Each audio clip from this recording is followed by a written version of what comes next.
For November 16th, 2023. Please start by joining me for the pledge. Pledge allegiance to the flag of the United States of America and to the republic for which it stands, one nation, under God,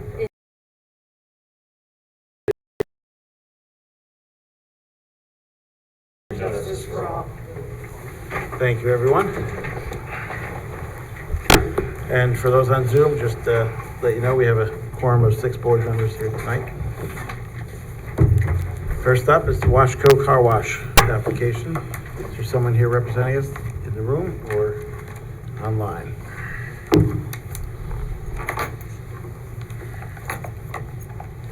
Yes. Good evening, Mr. Chairman. James Karras with JMC. Hi.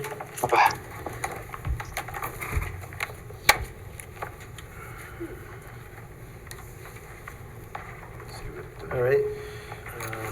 Anyone else on for Washco? Yes, Mr. Glenn Sheely is on behalf of the applicant, and Mr. Chris David Flamont is also on from JMC. Hey. Good evening. All right. What has transpired since our last meeting? Since our last meeting in October, where we presented the revised plan with some circulation updates in response to comments received, we made a full resubmission in response to comments received from town, DOT, and the fire district, among other interdepartmental reviews. We submitted a SWIP and we submitted a full traffic study to both the DOT and to the town and the town's traffic consultant for review. We are also in receipt of updated comments on the materials that were submitted, and we're currently going through those, and we'll be preparing full responses to that as well. All right.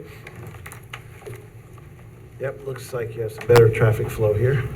Go to Kristen for the department's. Okay, thank you.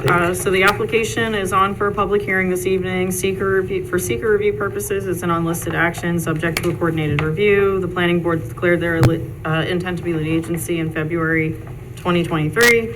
To date, no objections have been received.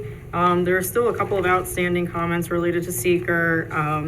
Staff has also gone through and performed a review for special use permit review. There are a couple of items to which the applicant is already aware will require area variances from the ZBA. Staff also performed a site plan review. We are diligently working through comments. That said, there are still a number of outstanding comments that staff would like to get a little bit more comfortable with the responses that have been provided. I will not go into the traffic review component. We do have traffic engineers specifically reviewing the project on behalf of the planning board.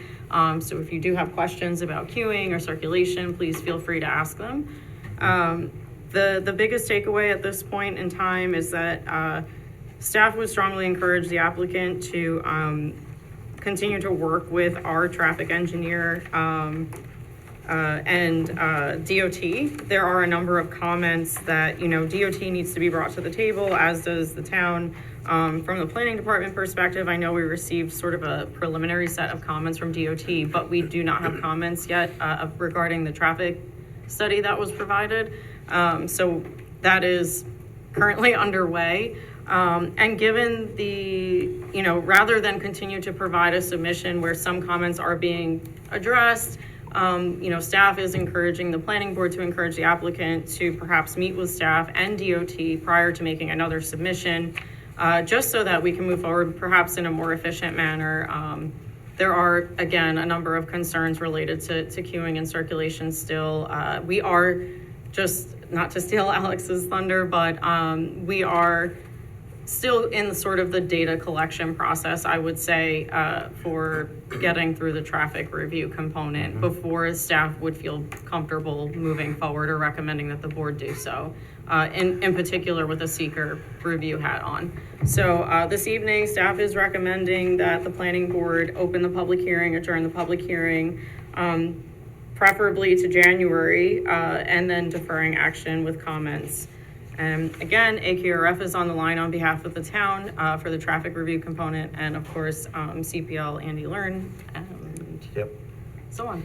All right, thanks, Kristen. I'll start with Andy. Sure.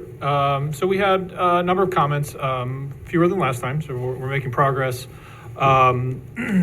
Looking for some information on the retaining walls. Granted that, you know, they will be designed during during the building plan permit review process, but typically we'd like to see what style of wall and what the wall will look like for the board's review. Also, a similar comment to the fencing, PVC fencing that's being proposed. The board should probably review and comment on that. I know that the fire department has weighed in on the traffic circulation. There's some movements that are still very tight to get around the site. So we'd like to kind of continue to look at that, see if there's anything else we can do about that. We have some comments about grading on the northerly property line, and then also near the northeast corner of the building that we'd like to see addressed. And then finally, just some clarifications on the water service, whether it'll be a new service or a reuse of the existing service. So those are the highlights. All right, thanks, Andy. Alex, I see you're online. Can you, we have your memo in front of us as well. Good evening, everyone. I'll just run through some of the highlights from our memorandum. Our review comprised of two major components, review of the site plan from a traffic standpoint, as well as the submitted traffic study. In terms of site plan, most of our comments were addressed. We did have one comment.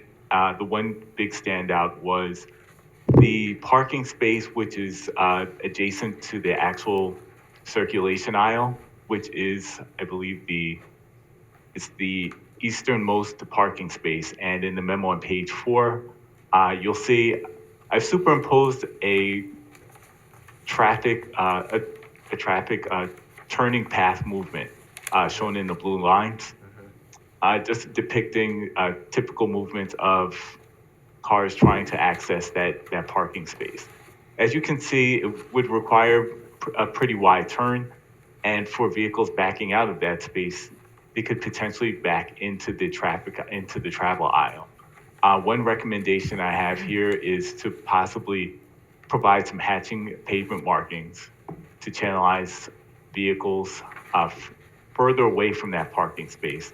One, to give them a wider turning radius to actually access the space, and also to discourage vehicles from traveling closer to the actual parking space. This would hopefully reduce collisions. Ideally, we were considering possibly maybe requesting that parking space be eliminated just for a safety standpoint. But again, that would be subject to the parking requirements in terms of number of parking spaces on site, which I believe the board is actually in discussions on at this particular time. Yep. We did have a minor comment regarding the truck turning movement paths that were depicted in the site plan set. We did notice that there were two issues that we had were that there were still some of the turning paths were showing some of the trucks actually requiring to cross multiple lanes of traffic, particularly for the exiting maneuvers. Ideally, it would be preferred that only one lane of traffic be accessed rather than crossing over multiple lanes of traffic. The other item was also, we noticed that some of the turning paths depicted in the site plan set showed that trucks would actually run over the median at the entrance and exit site. We would just like clarification if that would be a mountable curb, or if this would actually be a raised curb for the trucks to access the entrance and exit lanes. So moving on to the traffic study. We had a couple of technical comments, and I've been back and forth with the applicant, and they've provided some of the items that were needed for the review, including the electronic synchro files. Also, and as well as the signal traffic timing plans as well. Going through those materials, some of the key items here were comment C4. We were also requesting the source of the pass-by trip percentages that were utilized in traffic study, along with any applicable backup, just so we can get an idea of what the source of that 25% pass-by trip rate was. Another item was number C5, and this was more related to the actual coding of the synchro models in terms of the signal timing plans. We noticed that the synchro models were coded to allow permitted left turns, meaning for vehicles that are turning left on Route 9 off to the side streets at the signalized intersections, the way the models are coded as of right now, vehicles would be permitted to actually make left turns if they're gaps in traffic. Reviewing the signal timing plans from DOT, it appears that those left turns are protected only, meaning that people could only make those left turns when there's a green arrow present. So that's one comment that could potentially have an effect on the analysis results. So we're just requesting that those signal time plans are reviewed again and the models are double checked that they're actually indeed coded correctly. Next, number C7. Again, there was a reference to level service E, which is shown in the level service tables. Based on that, we're requesting an additional, possibly more comprehensive discussion of queuing on site. Again, while level service E can be indicative of poor operating conditions, it doesn't necessarily tell the whole story in terms of queuing. I know the town has some concerns about queuing that may occur at the site exit, potentially backing up to the entrance lane and possibly back onto Route 9. So we're just requesting a more comprehensive description, any analysis that can be provided that would more thoroughly describe actual operations on site in terms of queuing. All right. So those were our key highlights. If anyone has any questions, I'll be more than happy to address those. Thanks, Alex. I think they really have to look at the, they might have to adjust some signal timing between the South Gate and the Neptune Road, because there's another project on Neptune Road as well that will have traffic coming out. So that all has to be taken into account.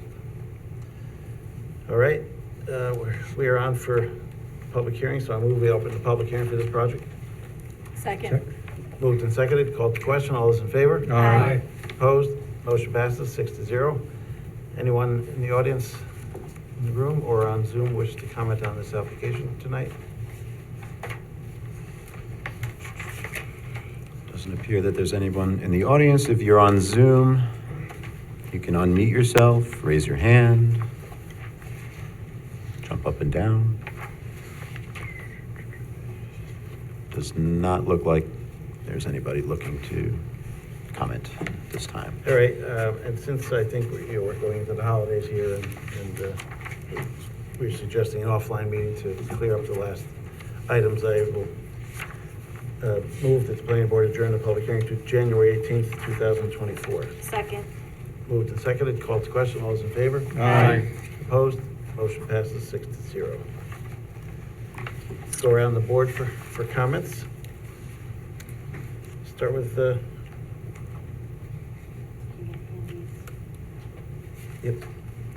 start with Nicole. Alex, you had mentioned that there needs to be signage at the bypass lane. That's correct. That was another comment. Thank you, Nicole, for bringing that up. Yeah, I just wanted that to be mentioned because I think that's something that is very important that the applicant does. Other Right. than. And just to fill everyone, I'm sorry, go Yeah, ahead. Nicole. no, go ahead, Alex, go ahead. Just to fill everyone, in case anyone does not have the memo in front of them, our comment was regarding the entrance lanes to the car wash. The entrance lanes right now comprise of, I believe it's 3 separate lanes. There are 2 lanes for general car wash patrons, and then there's what could be considered an express lane. That would be for employees, and that would be for emergency service vehicles, which provide easier access to the actual car wash itself, or the car wash circulation lane. As we noted in the site plan, we did not see any signage which depicts which lanes the different classes of vehicles should utilize at the car wash entrance. So our recommendation was that signage or pavement markings would be provided to provide further guidance to clients and to any emergency service vehicles employees as to which lanes should be utilized to most efficiently use the actual lanes. Thanks, Alex. Right. Yeah, my only other comment would be that I think you need to work with the staff before you come back here. You have a lot of work to do. So that's my only other comment. Thank you. Thanks, Nicole. Rocco, anything? I've got one question here regarding when I look at the site plan and the vehicle movements, especially the trucks. I notice on both ingress into the site, they have to go over the multiple lanes where cars would be queuing. Are there specific times when the deliveries are made? Or are they random? Does anybody know? Because there could be cars in those queuing lanes, which means the trucks could not get in there, given how they demonstrate that they have to get in, and then they would have to remain on Route 9, causing a traffic hazard. I think James. anyone Yeah, on- I'll let Glenn chime in on this a little more, but deliveries certainly can be scheduled in addition to refuse removal. That can be scheduled as well to coincide with either off-peak hours or when the facility is not in operation. But Glenn, if you want to. Yep, Provide a little more. all deliveries, all deliveries of our chemistry are delivered in the morning. And refuge is done while the facility is closed. We usually get that scheduled very early in the morning. Okay, so it is when it's closed, there will be no cars there. 100%. Okay, That sounds good. thank you. All right, Ahmad? Thank you. Just about the express lane, maybe, I don't know if I heard it, last time I heard it differently, that this is for cars that they have membership rather Yes, than. yes, as well. I think they did. he said it So was how you reconcile He said- having access to fires, He said trucks there was and. a license plate reader there. So- No, but the fire, he's Oh. saying the express lane is for fire trucks and emergency services and all that stuff. So how you reconcile if you have people waiting in that express lane for their turn and an emergency happened? I think that was raised, right? That- Yes, so there's no barrier, that was important to the emergency access, you know, our conversation with Arlington Fire Department, so essentially the vehicles would be free to free flow around the building into the bypass lane, and keep moving around the site. And That's the correct. fire department was, satisfied with that approach. Okay, so. Yeah, that's correct. With the additional 20-foot width and the removal of all obstructions within the entire site circulation, that was how that comment was addressed from Arlington Fire. Okay, Okay, so cars can move out of the way if they need to. all right. I have no further comments, just keep working. John? Yeah, I have no comments, thank you. And Couple things. There was a speed bump brought up on this site, and it was a question of the location of speed bump, whether it's good where it is, or whether it should be moved. So the applicant received that comment as part of my review this go-around. We haven't had a chance to sort of have that conversation. So the question is if the applicant could possibly propose a speed bump immediately outside of the wash bay so as not to interfere with the bypass circulation for emergency services, because we know that Arlington Fire does not want to see the speed bump, but if there's a way to situate a speed bump to help with excess water drainage and slow vehicles immediately outside of the exit of the wash bay, perhaps that's the way to go. Okay, It is currently a requirement, a special use permit requirement, so, so that sounds like. Yeah, 100%. Yeah, we understand that. it's a special use permit requirement, but it's also at odds with some of the fire department comments we've received. But I think we can come to a solution where we do provide a speed bump or other sort of,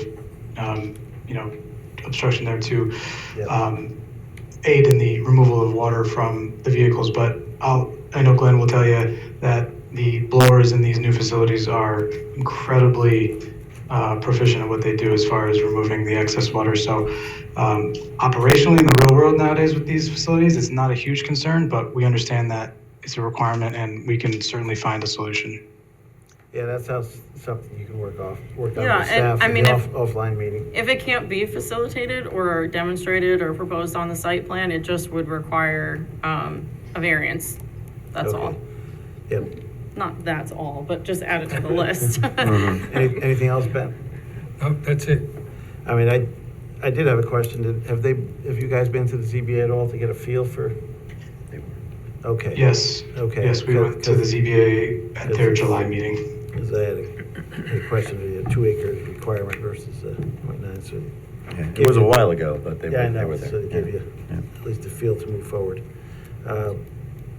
So I would also talk about that one parking space in the northeast corner. And maybe you can remove it. I don't know if we need it there, and that would help. Would that help? You mentioned a grading issue over there too, Andy. So maybe that would help with that. So, as well as that Alex's memo about the turn in and out of that space looks hazardous. Last thing is, you mentioned a white vinyl fence, I think, on the south gate. Is that on top of the retaining wall there? Correct. So I guess the question for, board members, is white vinyl, we tend to generally look for a natural color that blends in better. So maybe that's something you can work out with staff as well in that meeting. Yep. I don't know if anyone has any comments on tonight, any board members, but. Yeah, we don't. That's not a tend to like problem. white. Bright white that stands out. It depends how it looks and blends in. So we'll leave that up to staff to review that with you. All right, that's good for now. And take care of that offline meeting and we'll move forward Okay. in January. I move the planning board defer further action on this application, direct the applicant to respond to comments in writing in the planning board and those received from town departments and agencies included but not limited to the following 1 through 12. Second. Moved and seconded. Call to question. All those in favor? Aye. Opposed? Motion passes 6-0. All right. Thanks. Thank you. Good luck. Thank you. Have a good night. Thank you. Good evening, everyone. Take care. Thanks, Alex. Hi, Alex. Take care, Alex. Thanks. Bye-bye. Okay, next up is Stratford Farms, townhomes.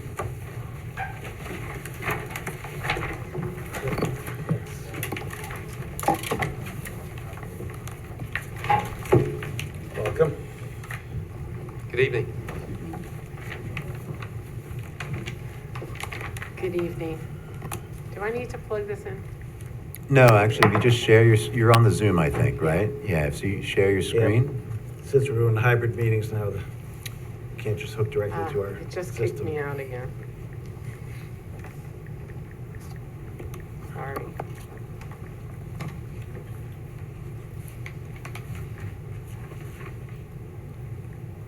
I see that you're logged in on the Zoom. I am? Yeah. Well, here it says I'm not in attendance anymore. Oh.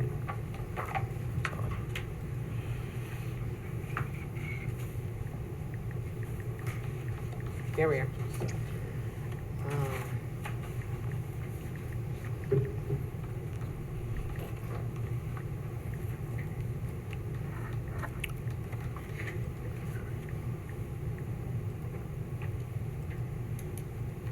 Okay, we're seeing your screen now. We just need there we Oh, go. there we go. Good evening, Margaret McManus, engineer with Beatty and Watson. And I'm here to, again, talk about Stratford townhouses. It's been a while since we were before the board. The last time we were here, I believe we were showing townhouses and asking for a town road. And since then, we've had several meetings with the staff, and it is still going to be townhouses with fee simple lots, but the road will be owned and maintained by the HOA. Also, the water and the sewer and the amenities are all going to be under the HOA. We have received comment letters from staff, and we've gone through them thoroughly. Many of the comments are about the water, sewer, stormwater, drainage. All those can be easily addressed. We don't feel like there's any comments that are too tough for us to handle. And we think that there are only several key items that we need to discuss with the board tonight in order to satisfy all of the comments and come up with a plan that will be approvable. So I'm going to start with the easy ones.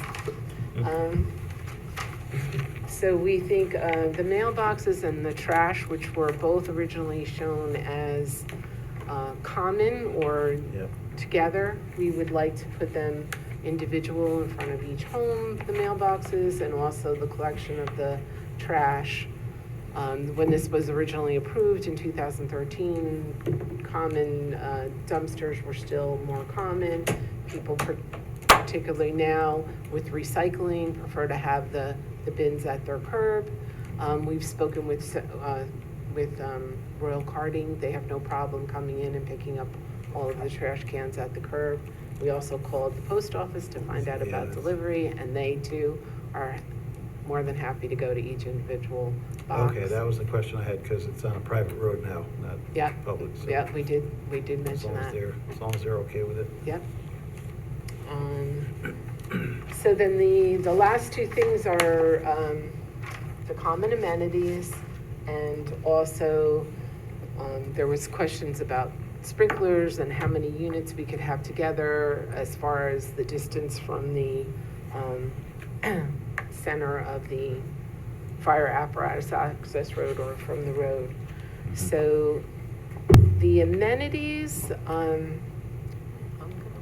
Sure, I can address that. So on the common amenities, there's clearly some open space areas on the proposed site plan. There are some open space uses being proposed, walking path. Clearly, there's the wetland area.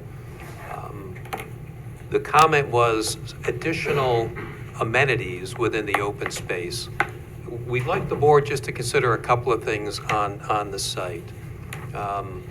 First, these will be owned privately by the HOA, and so the obligation then to own, operate, and most particularly insure any on-site amenities would be through the HOA. Just as a practical matter for the board to consider, there's only 26 townhomes being proposed, fairly small, and to have open space amenities, particularly ones that are not fenced, they're open, as a practical matter, they can be very difficult for an HOA to find insurance for. Clearly, there'll be some open areas that will need to be generally insured.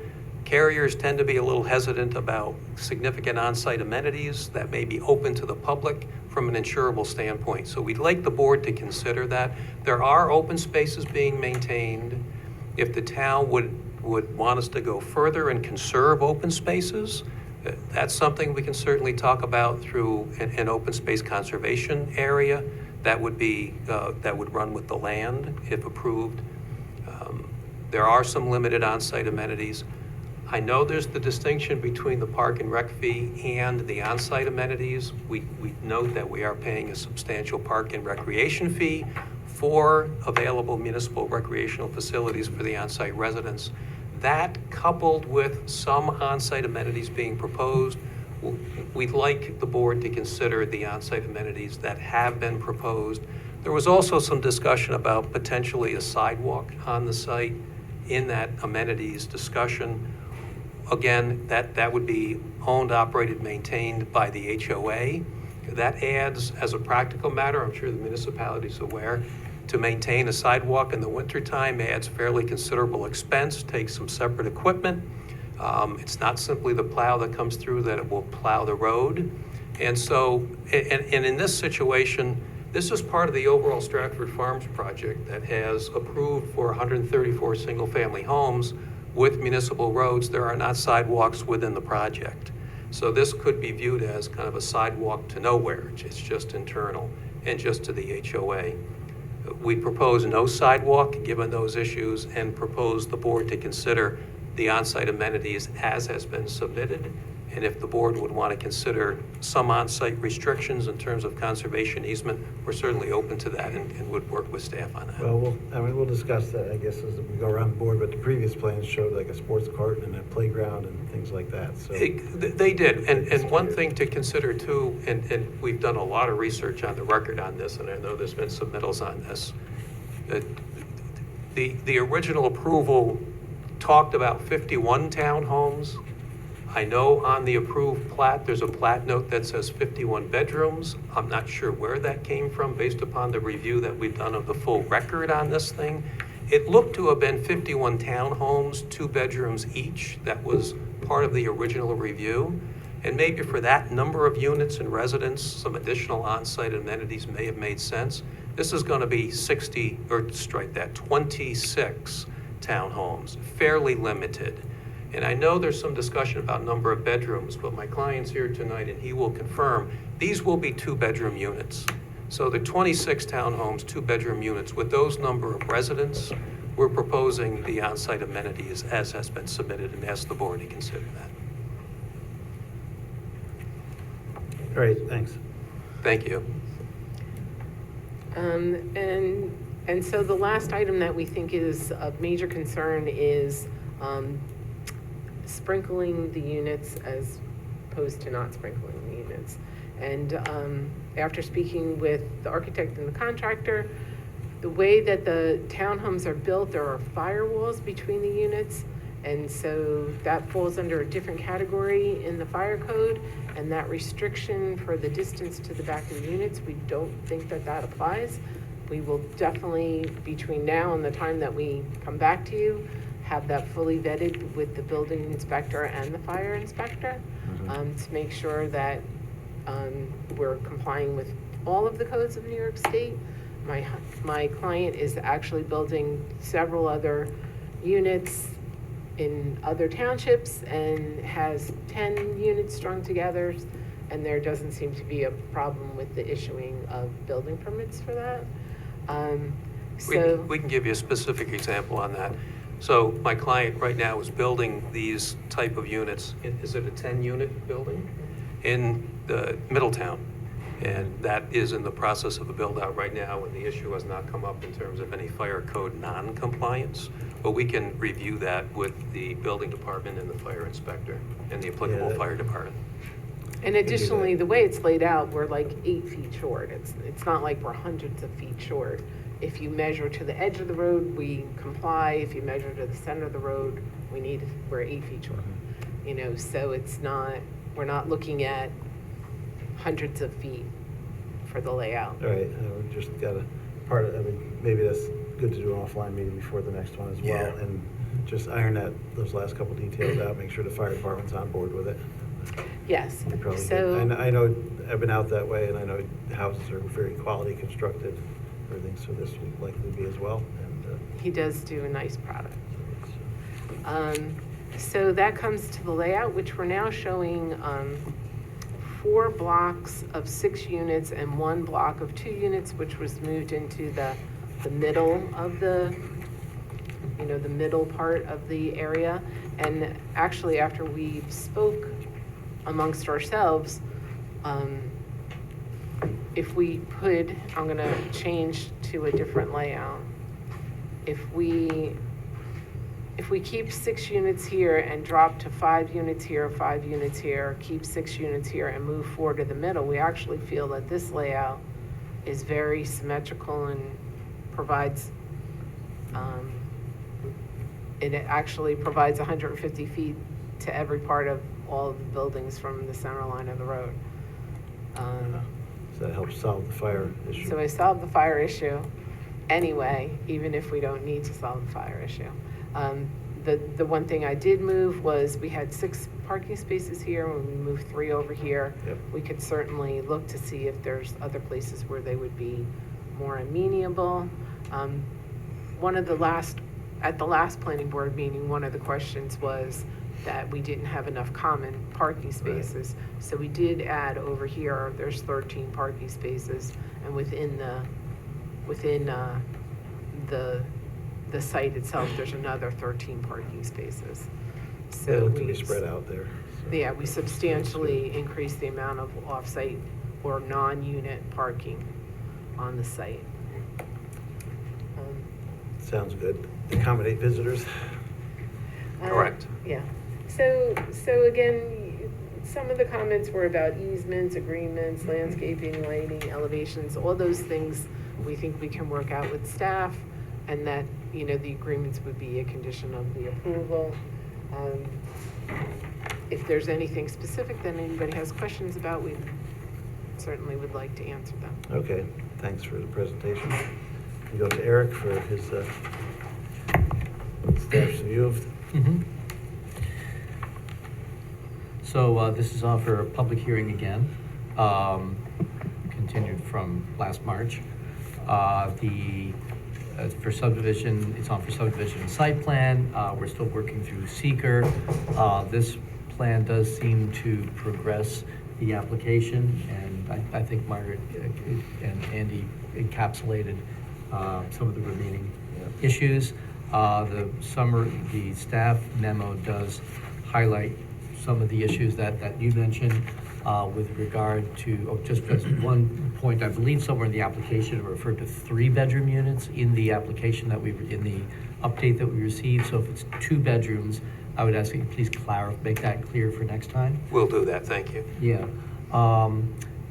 As far as the open space, that's a board discussion as suggested by the memo, as to what you want in the way of amenities or passive open space. That's up to you. We did want to point out that there is, for the clustered development, clustering is intended to provide some significant degree of open space. We don't yet know exactly how it's distributed on the site. In the past, some of the discussion had been about that central area being a component of that. If they have enough around the pond, that's fine, and put houses in the middle, that could work. However, our comments were just that the board had previously looked at that as kind of an open space area in the middle, and so we had suggested trying to get the 2 units out of it. Sprinklering is a code issue, and I did speak with the building inspector. He couldn't render an interpretation without building plans and more specifics, but he said typically for residential on structures on individual lots, sprinkling would not be a requirement. The 150-foot distance, I believe, was the issue with the number of units that could be bundled together into a cluster. And we have, we have seen that dealt with in other developments by access roads like pavers alongside on one side or the other of the building in order to permit hose access, because it's not vehicle access, it's just from the truck Length of the to hose. the length of the hose that needs to be within 150 feet of the back of the building. We have seen other applicants work that out with the fire department as to what will work on a given plan. So, we do invite you to discuss the amenities in the open space area with the information that they provided, and that information as well. As she said, this new layout may help with that hose length. Yeah. It's unknown whether, I did suggest in the comment that it really depends on how much that central area is important to the board. If it is important, then it's not clear whether it may or may not be possible for the units to be arranged around the outside. We don't know for sure until we get more information. If this is okay, fine. All right. Anything else, Eric? I think that pretty much covers it. All right, thank you. Andy, what about engineering comments? Sure. As Margaret's mentioned, we have some comments, technical mostly in nature, to work out with regard to sewer, water, and stormwater.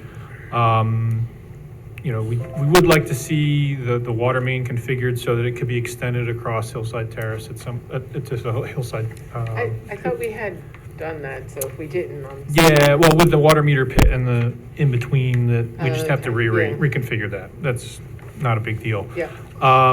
Had some questions about property boundaries and if you're proposing to add some easements, particularly for the parking along that area where Yeah. the wastewater treatment plant is. One thing that didn't make it to our comment letter is with the private water lines and the fee simple lots. I believe a water treatment corporation may be necessary, or a water supply transportation corporation. So we'll have to look at that. I think those are kind of the big ones, really. So. Okay, well, Transportation Corp Yeah. that is a fairly good, significant thing, so. All right, thanks, Andy. Next, Carol, took a look at the wetlands here. Yeah, that's all been worked out. The wetlands have been properly identified, the buffer's properly identified, and everything is outside of the wetland buffer. So we're good to go on that. What about Eric's suggestion to continue the path all the way around the pond? Does that impact the wetland in some way? So we have concerns that if it is designated as a wetland, that it'll be boggy and hard to maintain, or we have to put something elevated, which would be hard to maintain.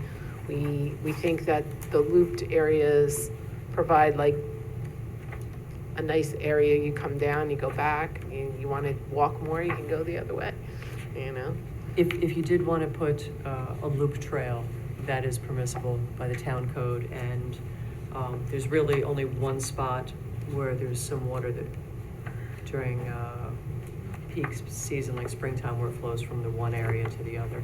It's not a big area, but that's the only place you'd either have to elevate it a little bit or somehow culvert it or whatever, allow for the flow to maintain, but that would not be a problem.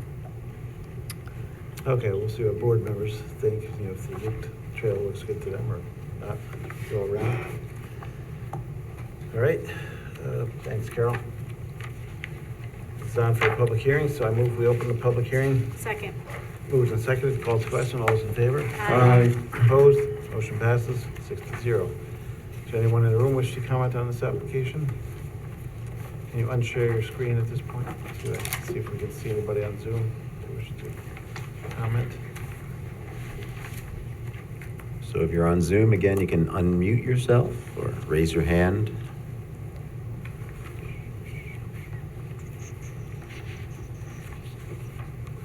No, I don't think anybody. Now, when do you think you want to, I suggest you get offline and iron out some of these issues. When do you think you want to come back? Holidays are upon us, so maybe January? we think January. Okay, sounds good. In that case, I move we adjourn the public hearing to January 18th, 2024. Second. Moved and seconded, called to question, all those in favor? Aye. Opposed? Motion passes 6-0. Let's go around the board for comments. Ben, do you have anything? Well, is Mark Pacharo here? Because we didn't hear from him tonight. I'm not sure he weighed in on the traffic on this one, did he? No. Yes, I did, sorry. Oh, you did? Just waving No. and nodding. Oh, I do see it here. Sorry, Mark. Oh, they were. Not a problem. Go ahead. What was your concerns on traffic? I do see your So your memo. I just had a few.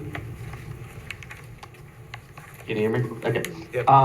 Yeah, just had a few comments as it relates to the traffic. Some were minor and can be, well, most of them could be accommodated and adjusted with some tweaks to the plans.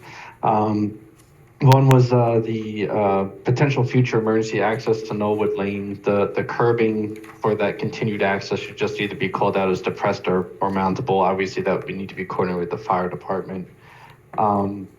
And then two of the bigger ones, again, could be accommodated just with some slight modifications to the plans. Is a lot of the driveway widths are shown as 17 feet wide, and per the town's code, spaces are to be 9 feet wide, and the plans call out for 2 spaces in the driveways there. So 2 spaces being 18 feet wide minimum, so you probably just need to make those driveways slightly wider to accommodate that. And then the other comment relates to maneuvering or backup distance for some of the parking spaces that are in the driveways associated with lot 18 and 24. This relates to the layout plan that's actually shown in the submission materials, not the one that was just shown with the revised interior building with the 4 units inside. But lot 18 and lot 24, the backup distances, if someone's in those parking spaces in the driveway, seem to be inefficient from a backup standpoint for the 90 degree parking. So maybe just a little bit more pavement there. Yep, we'll run the auto turn with the car parked in the, not in the garage, but in the driveway to make sure there's adequate, and if we need to make it a little wider, we'll do that. All right, sounds good. All right, thanks, Mark, for your comments. Thanks for bringing that to my attention, Ben. And did you have any other ones of yourself? No, the only other thing is with the open space, it sounds okay to me, but I think they should confirm everything with Eric, with the staff in the town. All right. Let's go to Joan.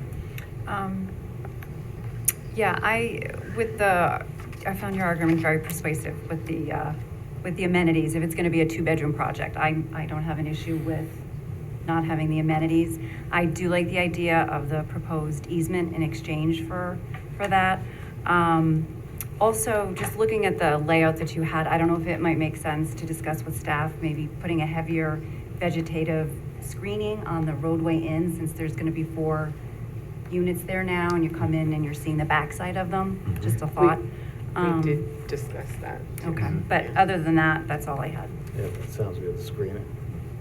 For the The only thing that came up is the loop, or as Carol mentioned, I think I'm more in support of a loop to make it around the whole pond. The whole pond.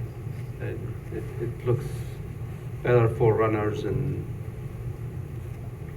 one-way traffic, or I mean, more attractive to runners. If it's can accommodate it, so I mean, whatever you have is okay. Well, at least I didn't make it a dead end where you had to turn around. Okay, yeah, so you can loop around and keep going. All right, thanks. Rocco. Okay, for clarifications, I don't see any architectural renderings, so I can't see what the front of these units look like. And Mark already brought up the driveway aspect of it. Now, if a car is out of the garage, can it fit in the driveway? Yes. It can. It won't extend out into the road. And then and there will be room on the road, because if you can't turn back, if you can't back up, based on what Mark has said, will there even be room there for the garbage? The garbage cans, and plus having 2 cars in the driveway. I live in a townhouse complex. And so I know, because they're shared driveways for the 1 bedroom, I'm sorry, for the 1 garage units. So I don't know if these will have a 2-car garage or whether or not they'll have a 1-car garage. So I'm still kind of unsure on how that would work also with the mailbox there. That's going to also limit your turn-in capacity. Etc. So those are my concerns on that. Okay. So until I see that, I may have other questions. I can address like the 2 areas that he was talking about, that there might be a limited backup radius, where I'm going to share my screen again. Yeah, sure, that'd be good to clarify. If that wasn't in the general driveways, right? That was just those 2 end units. I might keep losing.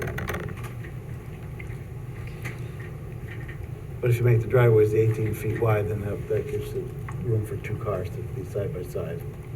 Right, but even that'll be a little tight. but yes, Well, that's- because I've gotten into many of parking spots that are theoretically 9 feet wide, and then, yeah, you can hardly get out of the car. Well, But anyway. Your car's too big. It's no problem with my car. I don't know what you're talking about. So there's two areas here where there are units that are like basically a little bit off the beaten path. Yeah. So we may have to stub these out a little bit so that the cars can maneuver this way. Yes. But the road itself is 26 feet wide, which is Cool. plenty wide. I mean, Okay. Both a drive directions. aisle and a parking lot is 24, so really maneuvering out of all of these units would not be difficult. I made the driveway 17 feet wide because that's how wide the garage doors were, but I understand the 18 feet. And so they're 18 by 20, they accommodate 2 cars. There's only one unit that it still has a 2-car garage, but it stacks the cars. So Okay. that only has 1 parking space out front. So there's a couple of units that will only have 3 parking spaces, but other than that, they'll all have 2 in the garage, 2 out of the garage. Okay, it appears from what I can see that there is some type of separation between each one of the driveways. If you extend that to 18 feet, will those barriers go away? No, I would continue to keep those. I think Okay. it's nicer to have a little bit of a separation. Oh, no, I agree, that's why I'm asking. I because can go the didn't other wanna way, have it's a only a whole foot. big blacktop. I can go the other way, it's only a foot. Okay. So that way it'll give you a spot to put the garbage cans and things between, not in the way of the cars Yeah, and the mailbox. Well, again, I'd like to see it. I know what you're saying, and it makes sense from what you're saying, but I'd like to visualize it. sure. I'd like to see that. And, I yeah, think that's- Margaret, I'm going to just suggest maybe with the next submittal, because I had to get out a magnifying glass or really blow it up on my screen to see what was going on. Maybe on that plan, you could do a little larger scale inset Yep. so that the board can easily see what the maneuvering situation is for the typical 4-space parking and the typical 2 or 3 space parking. Thank you, Eric. Yeah, thank you. That would be helpful. Thank you. All right. Thanks, Rocco. Nicole?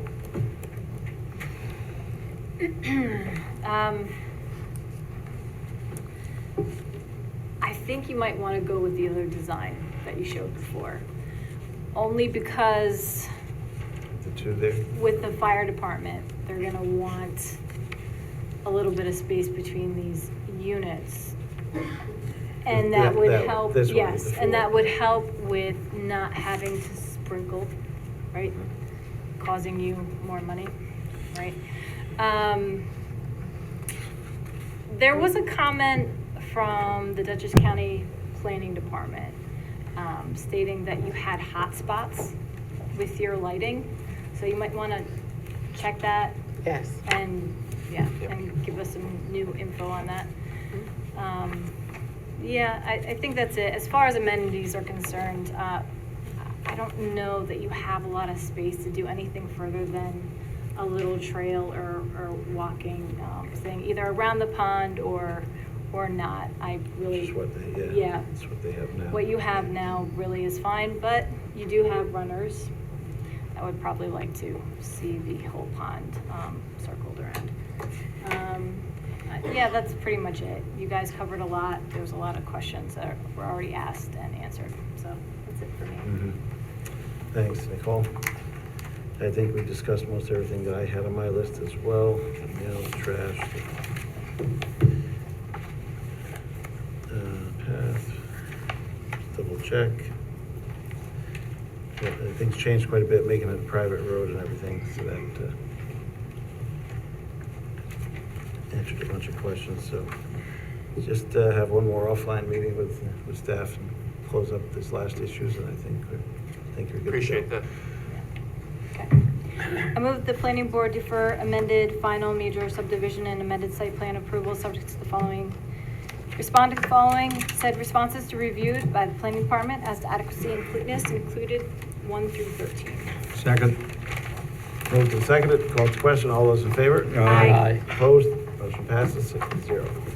Good to go for now, we'll see you in January. Thank you. Have a good holiday. Thank Enjoy you, the you as well. holidays. Happy New Year. I can't believe we're Happy saying New that. Year. Yeah, right. Didn't really get started. Casper Hill South Road Development is up next. Come on down.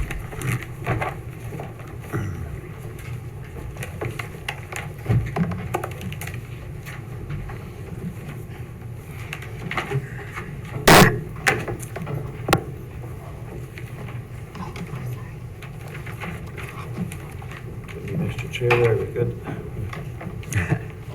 Good evening. I'm Karen Lobruto from Labella Associates. I'm here with Tom from our group as well, and obviously Kevin Marinin from Ginsberg. So I'll just pull up the site plan so that we have that.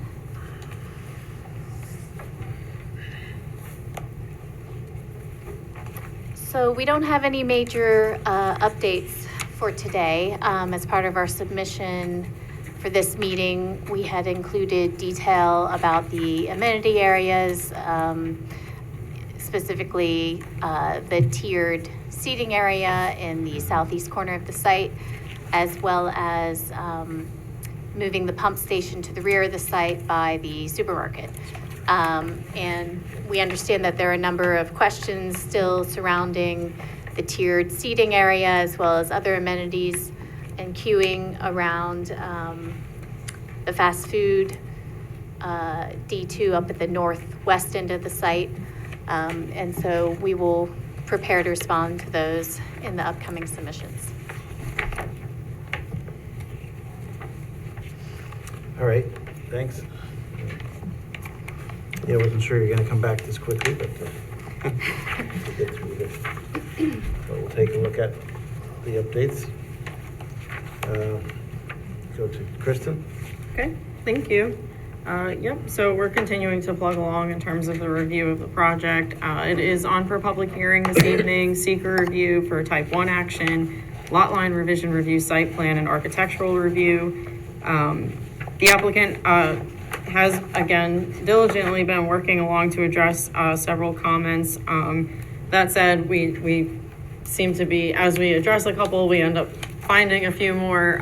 It's just the nature of the size of the project, and I think as we work through some of the concerns, they unfortunately are also raising additional concerns. So we're continuing to plug along in the review. Staff, points out just like making sure that we're looking at the parking schedule. I know we've gone through it a number of times, but I think there was a deficit or a difference of like 10 parking spaces. I had gone through and counted all the rows. And I don't know if I just missed 10 spaces somewhere, but there is I might be off, but. We checked it. We thought that the count was correct. Yeah. So we'll just want to confirm. Yes, fair enough. Yeah. And I don't know if it was just the way that EV parking is being counted, EV ADA and ADA parking. There might just be an overlap, or it wasn't counted twice or somewhere, or maybe, I don't want it to be counted twice, I just want it to be counted. Yep. So let's just make sure we're taking another look at that. I know that the building department had some concerns about EV, ADA, and accessibility. Obviously, we can regroup about that offline. Yeah, we did actually speak with them. Oh, okay, great. Just following our submission, so we have a lot more information going forward on that. Hold on, my song's playing somewhere. I don't know. A second. Sorry. Yeah, so that's good. I'm glad that you guys were able to connect. I know the planning board from a conversation earlier this week definitely had some concerns just because they're having a hard time maybe visualizing as Amaya staff, just that the tiered seating in the southeast part of the site. There is a requirement for 10% open space. And we did confirm with council and our zoning administrator that would require a variance if you couldn't meet that 10% threshold for open space. We know that previously when you submitted, just for the board's benefit, they were at 5.5% with the additional tiered seating and a couple of other amenity adjustments. We don't know what that new percentage is. And or the planning board still would want to weigh in on if what you're proposing is meeting what they see as open space. So I think that conversation will continue. So just a number of comments related to site plan. I know we're continuing to plug along. I know that there were several concerns raised by our traffic engineer. Mark Vacharo's on the line with JMC. And I think a lot of it just has to do with also coordination with DOT and making sure that we're all getting the same information. We're all on the same page about the information that's being reviewed. And then, there is a conversation of, if we can't make the site work as proposed, at some point, is there a conversation or, with staff and or the planning board of perhaps revisiting what is being proposed on the property. But, I think that we're again at a point where it would be efficient to meet with staff offline, DOT or traffic engineer, before having another submission come to the planning board. So that said, staff is recommending that you open the public hearing this evening, adjourn the public hearing likely till January, and then defer action with comments. I will stop talking now. I know engineering reviewed and traffic engineering reviewed the project. And to the applicant's credit, they've provided traffic study data. I know that there's also other projects going on along Route 9. So there's this conversation that's also happening beyond just these individual projects. You heard the first item on the agenda this evening. They're going to need to factor in traffic related to this project. So DOT is sort of also tasked with reviewing all of this information, and then we also have to digest that as well. So, yeah. Yep. More cars coming in the same area. Thanks, Kristen. Andy? Sure. As Kristen said, they're chipping away at the comments. We had a good offline meeting earlier this week about the sewer study. We exchanged some information so they could kind of move ahead with that. That'll be a key factor in the review, is to get that sewer capacity study taken care of. You mentioned relocating the pump station. I think that was a good move. I think it's in a much better spot now. We had, in speaking about the open space area, looking at the retaining wall and the lower part of it, it gets pretty high, almost about 9 feet in places. I see a symbol for a fence along the top of it. I think we want to have some more detail on what that fence is going to entail, what it's going to look like for the board's review. Make sure it's safe. Then make sure it's safe. And then, there's been some changes to the grading, mainly associated with the open space area. We just like to see the cut and fill calculations updated. So those are pretty much the highlight. We do have a few comments remaining on the SWIP, but they're fairly minor. So. Thanks. That reminded me of a question. Do you have to truck a lot of dirt off-site because of that hill that you're taking down? Well, we would hope to process much of that and use it on site, so that we try and minimize whatever we have to export.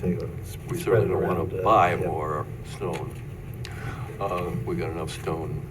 Yeah. For from almost anybody. So it's stone foundations for the. All right, thanks. Let's see. Mark is on here for traffic, I believe. Let's see. Yep. So Mark Vacharo reviewed the traffic study and the site plans for this, and I did see that the DOT commented and provided comments on this. It appears that they reviewed an older submission set. Looks like it's a set from September. But I do believe that the DOT has need to have a little clarification of the northern driveway that's being proposed, as they seem to believe it's an emergency access only driveway. But as it relates to the traffic study and what I mentioned in my review letter, there's two different plans, I guess, still that are still being considered. You got the 2 exiting lanes and the 3 exiting lanes alternatives, and both of those options, they have a dual left turns exiting to go and head onto Route 9 south, but they also share a through movement with that double left turn. And the phasing that's being proposed under,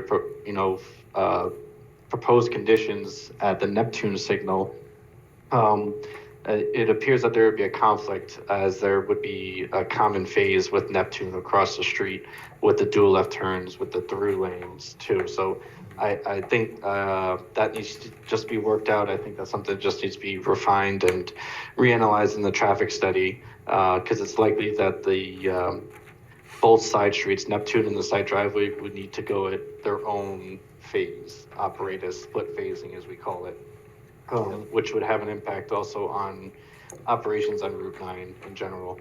I did point out that there's a level of service, a volume capacity ratio that's over 1, which means it's over capacity for the Saturday analysis. This is the southbound left turn at Neptune. So that would need to be looked at and resolved. And I know DOT mentioned other items as far as queuing of that, those lanes as well. As far as queuing, I did mention that the side driveway with the 2 exiting lane scenario would actually be exceeding the storage lane internally. So the queues would go back to that first internal intersection that's just by that access road that comes in front of the grocery store there. So that is a concern that would need to be resolved. So yes, there needs to be some heavy coordination between us, being the town, and the DOT and the applicant to make sure we're all on the same page, because there are some things that definitely need to be worked out. I'm not too sure with the current plan that the 2 exiting lanes are the most efficient or what should be proposed at this point. I did do a review of the site plans. There's comments related to signage that I had, relatively minor. And then I did have comments on site distance that should be provided. There was site distance provided, but there seems to be some additional information that needs to be modified to that, what is shown. And then I did have comments on some of the turning maneuvers that were shown as well. Some of them were going over and encroaching over physical items or sidewalks. Also the tractor-trailer truck exiting to head south on 9 from the side driveway. It utilizes the majority of the width. So if a car is doing a left turn adjacent to the tractor trailer, it appears that there would be a difficult time, or there might be an accident with that concurrent maneuver adjacent to the truck. So there's some discussion items and comments that we need to work through still. All right, thanks, Mark. Yeah, so that's why I was recommending another offline meeting before the next submission to get some of this worked out. Be a cleaner plan overall. All right, I believe this is on for a public hearing, so I move we open the public hearing. Second. Moved and seconded, called to question, all those in favor? Aye. Opposed? Motion passes 6-0. Anyone in the audience here tonight wish to comment on Casper Kill, or anyone on the Zoom call? If you're in the audience, raise your hand. No? You're on Zoom, unmute. They'll be staying Raise your on hand. Zoom as well tonight. A lot of people on Zoom, but no one yet for this. Okay. Except for Ken, he's in the room also. All right. Everybody seeing none, I think, similar thing, we'll adjourn to January. So I move we adjourn the public hearing to January 18th, 2024. Second. Moved and seconded, called to question. All those in favor? Aye.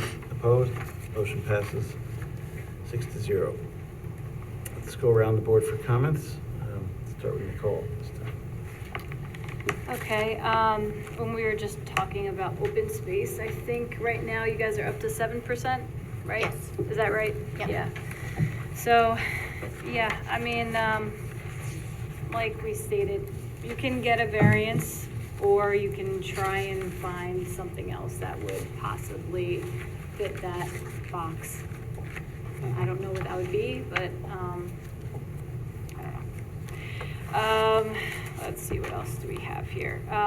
refuse enclosures, I don't know if anyone talked, did you guys mention anything to them about the refuse? It's in my comments that they would have a discussion with you about it. So the question or comment is really about the chain link fence with the slats. I think that the planning board would be looking for they had mentioned they'd be looking for something a little bit more substantial. Like what Hudson Heritage has, if you see what they have, it's a nice enclosure, and it's not the slit fencing, especially around a garbage, the slits can fall out. They get Doesn't- damaged Yeah, they easily, get yeah. damaged, it doesn't look nice. What else do I have for you? I don't know, I think that was pretty much it. I just think you guys still have some homework to do. So, that's it. Okay, thank you. All right, and Rocco? Just a couple of quick things here. Did you guys resolve the snow storage issue with the county or the state? They had a question about along Route 9?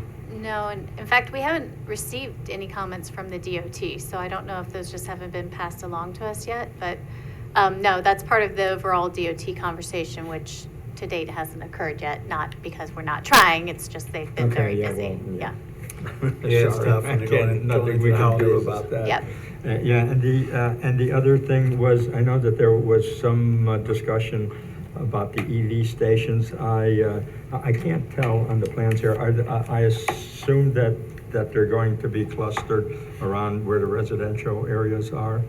And there may be some in the commercial areas also, but I would think primarily where the residential areas are for the use of the residents. There are some by the grocery store, building D1. There are some at the adjacent to the residential properties, buildings D5, D6, and D7, Yeah, which okay. is the second story is residential, first story is service. Right. There are some both in front of and behind building D4, which is the again, first floor is retail, second floor residential. So they're sort of mixed around the site. Right, but I would hope that the bulk of them would be where the residential units are, because they do require a certain amount of time unless you're putting in a real fast supercharger. I think it's split about half to one side, half to the other. So half would be by the grocery store, the other half would be in the residential service area. Okay. Will there be conduit elsewhere? I mean, just so if the demand for those increases in the future, they'll be easy enough to install.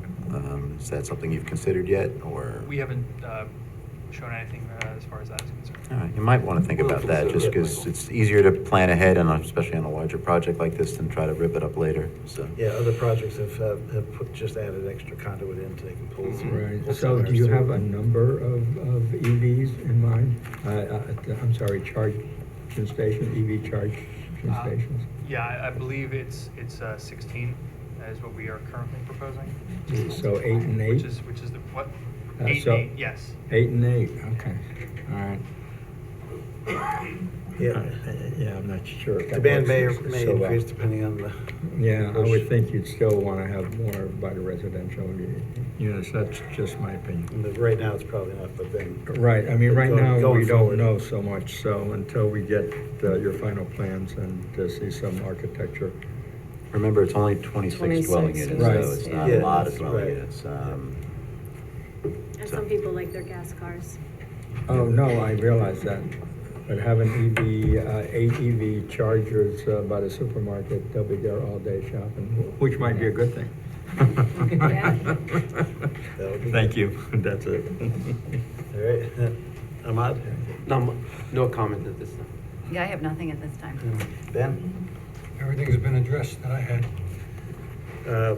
Yeah, I mean, we talked about the offline meeting before the next time. I don't know if there's any way you give us a better visual, what the view looked like on those steps looking over the golf course. I think you had something that you presented last time, but it's not in the packet here, so I wanted to see how that would look a little more, how it ties in that the old golf cart path, I guess, disappears to one to the shed, but then there's another golf cart path.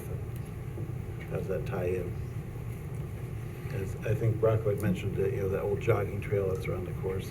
If somebody walks down those grass steps now, can they get to that, for example? Well, I think that was a conversation that they hadn't finished with themselves, whether or not they wanted people to have access to the golf course, correct? Yeah, we still have this safety concern. Right. That is, just straightforward. Yep. And as to, and we certainly will give access and let, recreational use of the golf course land be part of this. We just have to figure out how and where. Yep. As opposed to just walk anywhere you want. Oh, which yeah, would you just cause, can't walk out in the some middle of the fairway havoc. when Yeah. somebody's playing golf. Mhm. That's what, that has to be a trail or something. All right. Carl, just the other- one quick question. Yeah, that was my next. Carl. Just a quick one. Do you have any idea how, the cut and fill analysis, how much fill or how much cut? You said about what would be required to be removed off-site. Do you have any idea what that is? We have the previous numbers, which we'll need to update, but it would be 150, I think, or 151 maybe. 150 cubic yards? No, I'm sorry, no, that's the drawing number. Okay. Only just a DEC mining permit be required for anything under 750 cubic yards. Okay. And, which really, anything over that. Which, just running through some quick things, it said like 750 washing machines, which is basically, you could fit that in this room. So, it's, you might need a DEC mining permit, that was the. Okay, thanks, Just keep. Carol. And also, if you're going to be processing on site, we'd like some information about like what you're using to process, so we can get a sense of how noisy it's going to be and things like that too. Sure.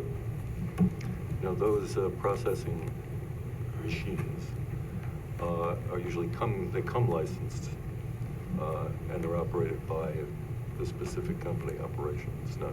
As I understand it, and I'm certainly no expert, there are some older ones that are very noisy and some newer ones that are quieter. So we just Fair kind of, enough. when we get to the neg deck part of this, if we get to a neg deck part of this, then we'd like to know that information. We'll do our best. All right, and I guess the last thing I had was, you're probably not ready to say what stores there or anything, but if you could show any kind of architectural renderings that. Yeah, the architectural is in development right now, and we expect that you will have it the next time we make an appearance. That'll be great, so we start to get a feel visually, would be helpful. I think that's an important point too, because it was mentioned at the last presentation about just the visual nature of the tiered seating as well in the back, and just in general the scale of the project. There is a significant grade change, right? So I think the planning board really it's important to understand what the buildings look like maybe from Route 9, but also internally. Just again, because I know the planning board had mentioned that previously and I didn't want it to get lost. Yeah, Carl, can I just ask Yes. one other quick thing? Do you, as far as those paths that are still there, the walking paths, jogging paths, do you allow access today to the public? Yes, but only from the golf course parking lot. Right, that's what I thought. Yeah. Okay, and then if I remember, you go along to the side anyway, and you're really far away Well, from you really, the golf course. it's sort of a little conflicting. They don't get a lot of use, but you follow a cart path. Right. It's also in use by golf players. Okay, Down, all the way down toward the creek, where you can access the trail that goes off into the forest. right. And that continues all the way around the property and then returns on the southern side of the property, where it again can meet a cart path, or what we have down there is it's not a cart path, it's a service road along the southern boundary of the property. A Right. gravel service road, 20 feet wide and so forth. But you can make your way back to a walking cart path from there. We recommend that people, when they come out there, don't do that, because that'll just leave you in the vicinity of the old Ford House property, where that is? Yeah. Right. Which is not gonna do you any good if your car's in a golf Right. course parking lot, right? Right, exactly. So if you're in a jogging mood, when you emerge from the forest, you're at the edge of the golf course, and there is a cart path that is also used by golfers, but all the way to one side and would be relatively safe. And then get you all the way back to the Porto Place beginning. So, sorry for the long-windedness, but it's a, No, I recall. it's a I big used to property, run so on- it's a long, Oh, I used to long-windedness. run on those years ago, Mhm. so I knew that they were there. I didn't know if you still allowed to the public Yes, on there. I- Okay. but they All right. really, at the moment, I will just say that they don't get a lot of use, but it's not Right. because it's not allowed. Okay. Thanks, Thank Kevin. you. Couple more things. I think Kristen had mentioned something about the loading zones up front. You have two of them for 2 truck loading zones, and I assume you need both of them for both the fast food and the other one, I guess, Right. or you would have had just only put one. So I think that's fine. Lastly, you mentioned the Fort House. I don't know if you ever thought about plans for that, but it might make a nice restaurant similar to It certainly would. similar to the Irish place over in New Paltz, Garvin's, I think it is. It's on Well, I the don't golf- know. It's on the golf maybe a course model. over there in the Yeah, house. the Fort House, just to make everybody aware, if it was to be converted in that way, which is not a bad plan, by the way, and actually the most attractive one to us, it would require extensive addition because the shape of the building is not conducive to having for instance, kitchen. So it would need such things, it would need an addition that would allow someone to cook a health department passing meal. It's a house, so it's an old house. Very, very old. So yeah. it's divided into rooms from the early 19th or late 17th, 18th century, which are therefore very small. So you might fit one table in each room, that kind of thing. So that some renovation, extensive renovation, and maybe alteration, at least to the interior, not the exterior, would just have to be done, or else it's just the building footprint itself is what it is. Yeah, you got historic issues to deal with, and Yeah. I don't know the size of that relative to, say, the Garvin's old house over there. Mhm. 'Cause they have Yeah. tables in different rooms, but this might be a smaller footprint. Appreciate overall. All right. Go ahead. I move the planning board defer further action on this application and direct the applicant to respond to comments in the writing of the planning board and those received from the town departments and agencies included, but not limited to 1 through 11. Second. Moved and seconded, called to question. All those in favor? Aye. Opposed? Motion passes 6-0. Thank you. See you in January. very Have a much. good holiday. Thank you, you too. Thank you.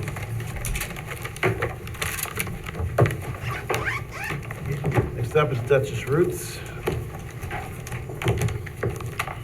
I see Ken coming up. Good evening. Ken Casamento from LRC, site engineer. Jason Litchwick, JL Architecture architect. All right. And on the phone is Scott Sweeney, the project developer. And Scott, are you on? Yes, can you hear me? Yes, we can. Thanks, Scott. Great. Ken, do you want to start the slide and There you I'll go. kick things off? Okay, great. First, thank you to the town and the town planning board for having us here and allowing us to present to you tonight. I want to apologize for not being there in person. We had a long-standing family vacation planned, and so as life would have it, I'm on Zoom tonight, but I have a great team in front of us, so thank you. It's been almost a 2.5-year journey for us in town working on our project. I'd like to just start by reading you our mission to give you a flair of kind of what we believe in. So Duchess Roots' mission is guided by our passion for customer and community involvement. Duchess Roots is dedicated to creating an engaging, educational, and safe cannabis retail environment for the customers of Poughkeepsie. Now, I understand this is a new use, and we have been on this journey in constant communication with the town and have been vetting locations for this use for 2 years approximately. I think it's our goal here today to show you what we have planned and hope that you will enjoy the design that we've come up with and what we've done to the site. Lisa and I are local. We're not strangers to the community. We were born and raised in Poughkeepsie. I'm a lifelong resident of the area. We currently reside in the Bagnell Hill School District. We're raising our 4-year-old son in the neighborhood, and we have a long history of community support. And I think that's very important to note because this business not only will drive significant revenue in terms of tax revenue to the town of 3%, which we hope to result in a few $100,000 of tax revenue, but Duchess Roots, along with my wife and I, being big supporters of the community, having sat on many nonprofit boards in the area, we will always look to be partners with the town of Poughkeepsie and other local businesses and nonprofits as we get this business up and running. And we do look forward to working with you through this process. And I just want to say thank you again for having us here, and sorry I couldn't be with you. And with that, I'm going to turn it over to my great team that I have here tonight. Thank you. Great, thanks. Good evening. So as some of the board members here were on this board when we had it originally approved, this is part of a bigger parcel that was approved. This was building 3 of that lot. It was originally approved for a bank. As you can see here, we have the bank, the hotel parcel that was subdivided as part of it. And currently we've shown what is currently before you. There is a subdivision that's potentially before you for the proposed lot 3 in the back. That was before you last month. So we're showing that this parcel and this project still will work with that being subdivided. The area that we're working on is just a small area in here, and it really involves around taking the same size building but dropping the drive-through area to the bank parcel that was there before. But for the most part, it pretty much is going to operate the same as it did before. It looks the same. There's almost a net zero in hard surfaces between the two. We are removing the loading and putting it out front. This does not require a large truck loading. It usually comes in smaller vehicles like a van or a smaller type armor truck type thing. But that would be sufficient to fit in a traditional parking space, which is out front. We've walked through that with their office. There isn't a lot of trash either, so we're working with the owners to utilize the existing trash that is down on the bottom right of this screen. So as you can see, here's a comparison of the 2 lots. For the most part, the only difference is, again, the loading and the 22-foot drive in the back switched from the aisles that were there before, and just the additional parking in the back here. As far as landscaping goes, the landscaping that is shown on the left was what was approved as part of the overall plan, and the plan that's shown on the right is what we're proposing. It's pretty much exactly what was originally approved. There are no real changes, difference. The trees that are on the left-hand side that are small are not in just yet. That's part of the hotel to include that when they're done with their construction. But the tree that's on the right, that's in front of the building 1 up front, that is already in, and then we'll include these trees within our project area, as well as the shrubbery on the north side of the building, which is what was consistent with what was approved before. As far as lighting goes, it's again almost the exact same. We'll review the photometric, the question of the light level, but it's the same fixtures, the same everything all the way through. We're really not changing much there as well. As far as parking goes, we did have an error in our plan on the calculation, and 11 is what is required, but there is no specific use in your code for cannabis retail. But working with the traffic engineer, whose letter is in your report, the IT trip generation manual shows the average peak demand for this size facility, can't speak today, is 20 spaces. We're proposing 23. So we're meeting what we believe is needed in this area. We are not proposing EV parking as part of this because the typical tenant mix is not, or customer isn't here long. They're a short-term tenant or customer, so we won't be needing, they're not going to be parked here for the day. And part of the other thing too is, as Jason pointed out before, we don't want people to linger outside. The idea is to come in and go. There's a no tolerance policy, as Scott pointed out before, for any use of cannabis on the facility or outside the facility, and that. I'll just do a quick turnover for Jason to talk through how he got this project to look consistent with what's there before. Yes, good evening. So we did a very strong evaluation of the existing buildings that are already built there, which hold Buff City Soap and Smoothie King. And we wanted to design something that that was contextual with the shopping plaza and with the other buildings. So the materials we're proposing match their buildings to the T. So we're including a stone veneer, which both buildings have. We're including a composite siding, which also matches with their material, and metal siding for the perimeter of the building, which also will be the same siding that is on the existing Smoothie King building. Just the shade of the colors will just change a bit. We're going with the Duchess Fruits colors, so we're going to have the dark blue on the front of the building, and then a nice kind of earthy green around the perimeter, and a darker stone to kind of accent the two colors, bring them all together. We will have screening on the front of the building to kind of just add a little privacy to the interior entrance area. But other than that, I know there's a comment about mechanicals, screening for the mechanicals on the roof. We do have a 3-foot parapet, so you will not be seeing any of the equipment up there. Yep, that's good.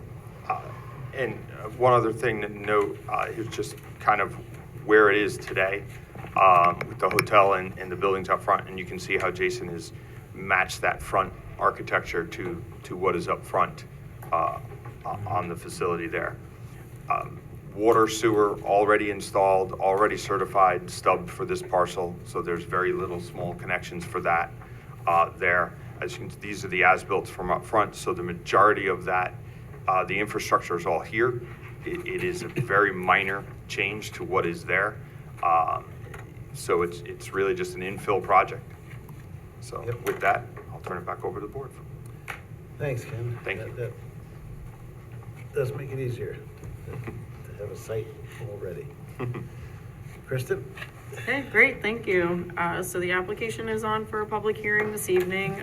For seeker review purposes, it is a type 2 action requiring no further environmental review. It's also on for site plan review and architectural review. Just for the sake of the record, the application is also subject to town board review per town code now. For a special use permit review, I do know that review process is underway. They set a date for a public hearing at last night's meeting for a meeting in December.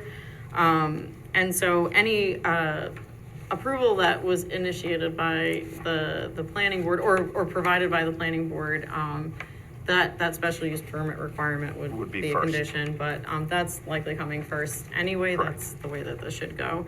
And so the only comments I just wanted to make, and again, it's for the sake of the record, that the Dutchess County Planning Department did provide comments. Their response was a local concern with comments, meaning that, you don't have to act in a supermajority or anything like that, but they did ask that you pay due consideration to the comments they did provide on the site design, lighting, and landscaping. They had a concern about sort of the moat of parking around the building.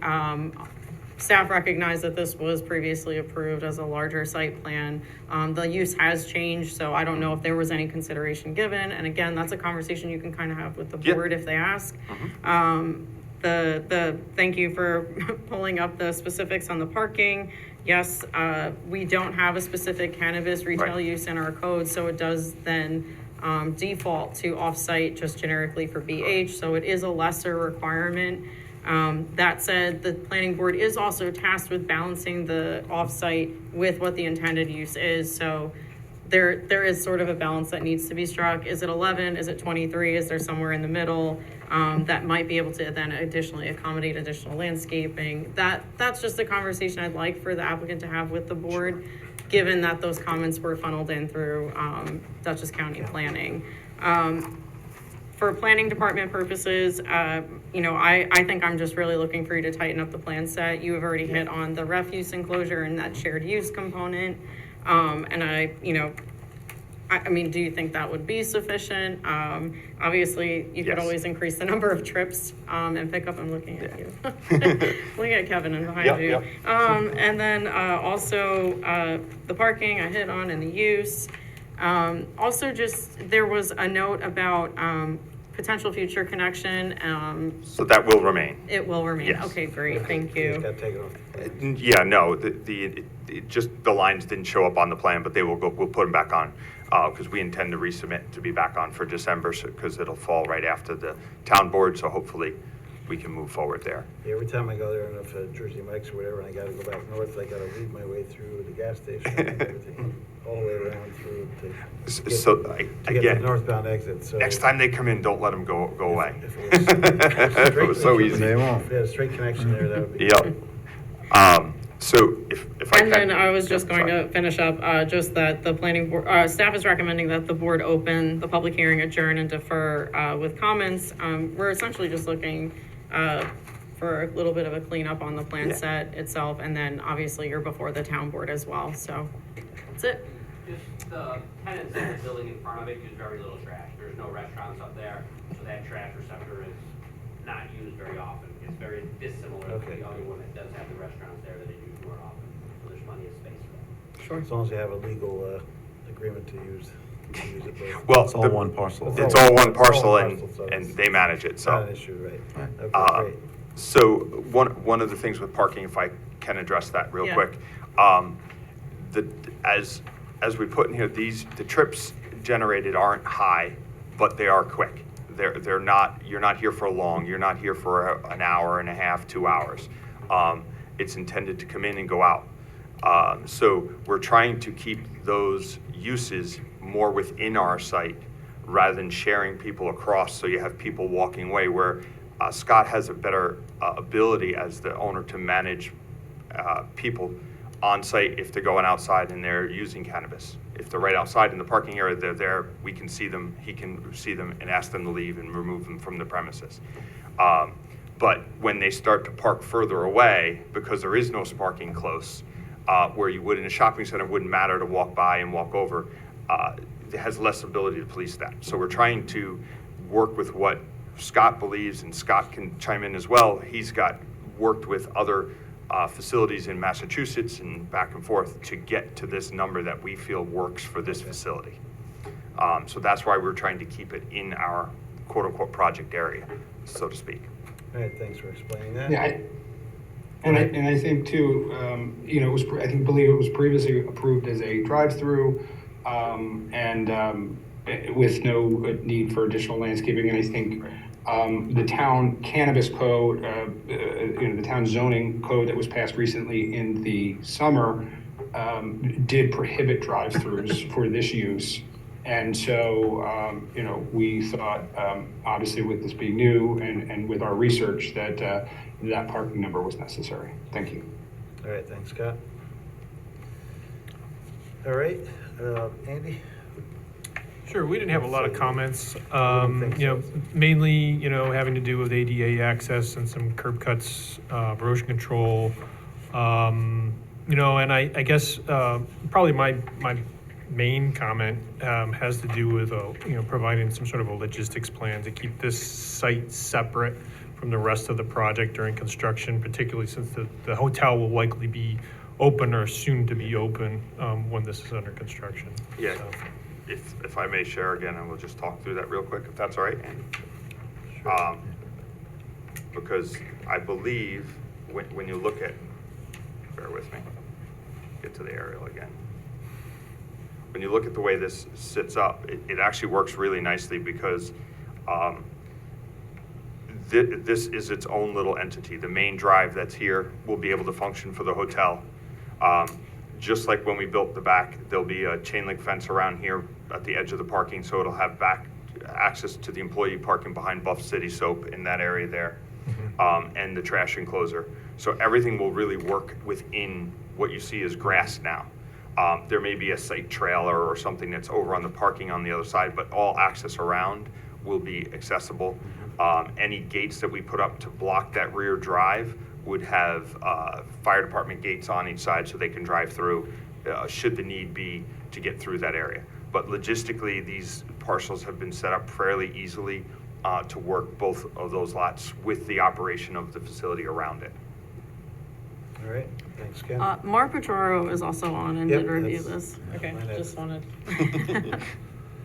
Yep, that's go. You finished, Andy? Yep, that's it. All right. Mark, anything else? All right, We have your letter. thank you, Kristen. So I did review the environmental assessment form, the traffic assessment letter, as well as the site plans. Didn't have any comments on the EAF environmental assessment form. We did look at the traffic assessment letter and concur about the peak hour trips that are mentioned in the letter. The peak hour trips would not be a significant change compared to what was approved here, being a drive-through bank.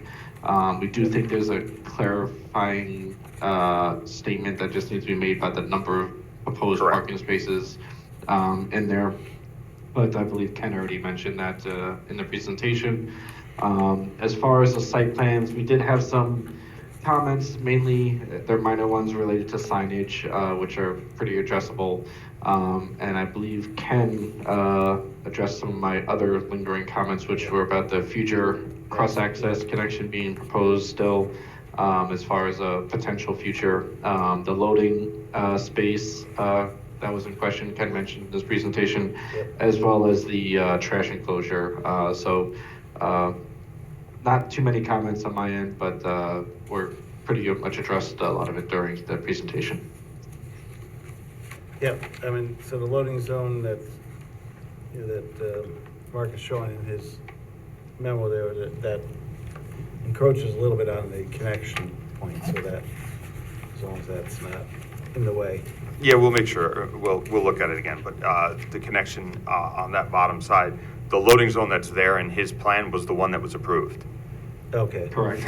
The one that we're providing is actually within the site entirely, okay, so that's it right. won't be any. You didn't even have that. Per Ken's presentation, as my understanding is essentially it's a parking space, a 9x18 Yep. would be the loading. Right, I saw Correct. that there on the south end. Yep. Of the building. Okay, great. All right, it's on for public hearing, so I move we open the public hearing. Second. Moved and seconded, called to question, all those in favor? Aye. Opposed? Motion passes 6-0. Is there anyone in the room here tonight wish to comment on Duchess Roots? Yeah, okay, if you guys wouldn't mind stepping down so the gentleman can come up to the microphone.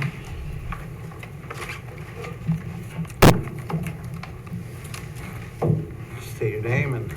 Well, my name is Dennis Fooey. I am one of the co-owners of Dee's Jewelers in the Poughkeepsie Plaza. I also have known Scott for many, many years, probably 25 years, and his wife for 5 at least. I got to say, Scott and Lisa are two of the brightest and upstanding people I know. Extremely smart. In no way am I affiliated with this project, monetarily or otherwise. I have seen and discussed some of the plans, and it is an extremely well thought out and planned project. In 1992, when I was recovering from a bone marrow transplant, I was given Marinol, a synthetic form of THC, and it helped me immensely. Today, cannabis is used not only for medicinal purposes, but also for recreational use.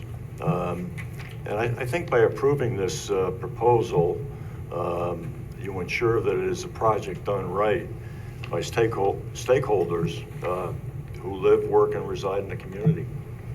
So, thank you very much. Appreciate your comments, thank you. Pardon me? Appreciate your comments. Thank you very much. And we got someone else coming up, all right. Hi, my name is Pete Viola. Thank you for the opportunity. Scott's part of my family, Scott and Lisa, and I've been a resident of the city and the town of Poughkeepsie for over 40 years. The family has been very involved with volunteer projects around the town and around the city, also donating to some of those organizations. My part, as far as volunteering in the town, I've been with a lot of the youth organizations. I was a member of the Croft Corners Fire Department, and one of the biggest things I got involved with here was the Stanley Still Park down off Jackson Road. Yep. I helped develop that with some people way back. remember when that But like Scott said before, they're family people. They live in the community. They care about the community, and they put their heart into the community. So they would be a great, I think, business organization led by them to serve this community. Thank you. All right, thank you for your comments. Anyone else in the room? Anyone on the Zoom call wish to comment on this project? If you're on the Zoom call, please just unmute yourself or raise your hand. When do you want to come back, Kent? December. December, yeah. Yeah, December, we'll be back. Because you get some extra time here to submit. All right, I move that the planning board adjourn the public hearing to December 21st, 2023. Second.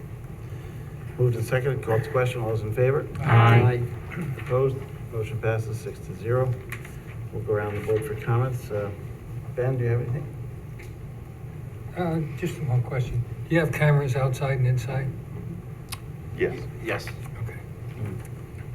There will be lots of Yeah, I security. can, Scott, go ahead. yeah, I can chime in. Yeah, there will be expansive, in addition to the lighting, there'll be cameras both inside and outside with access control throughout the facility. You will not be able to see the retail area from the road. So the entryway will be a lobby or a reception area, and every person that comes into the facility, regardless of how they look from an age perspective, will be checked in, and their ID will be in fact scanned, not just reviewed, and then they will be let into the facility and met by one of our associates. Will be very high touch. So all access controls, all cameras. We have a security consultant that we've retained and have been working with for a number of years. He's a good friend of mine and specializes in this space out of Texas. Thank you. All right, thanks. That sounds like you have good security.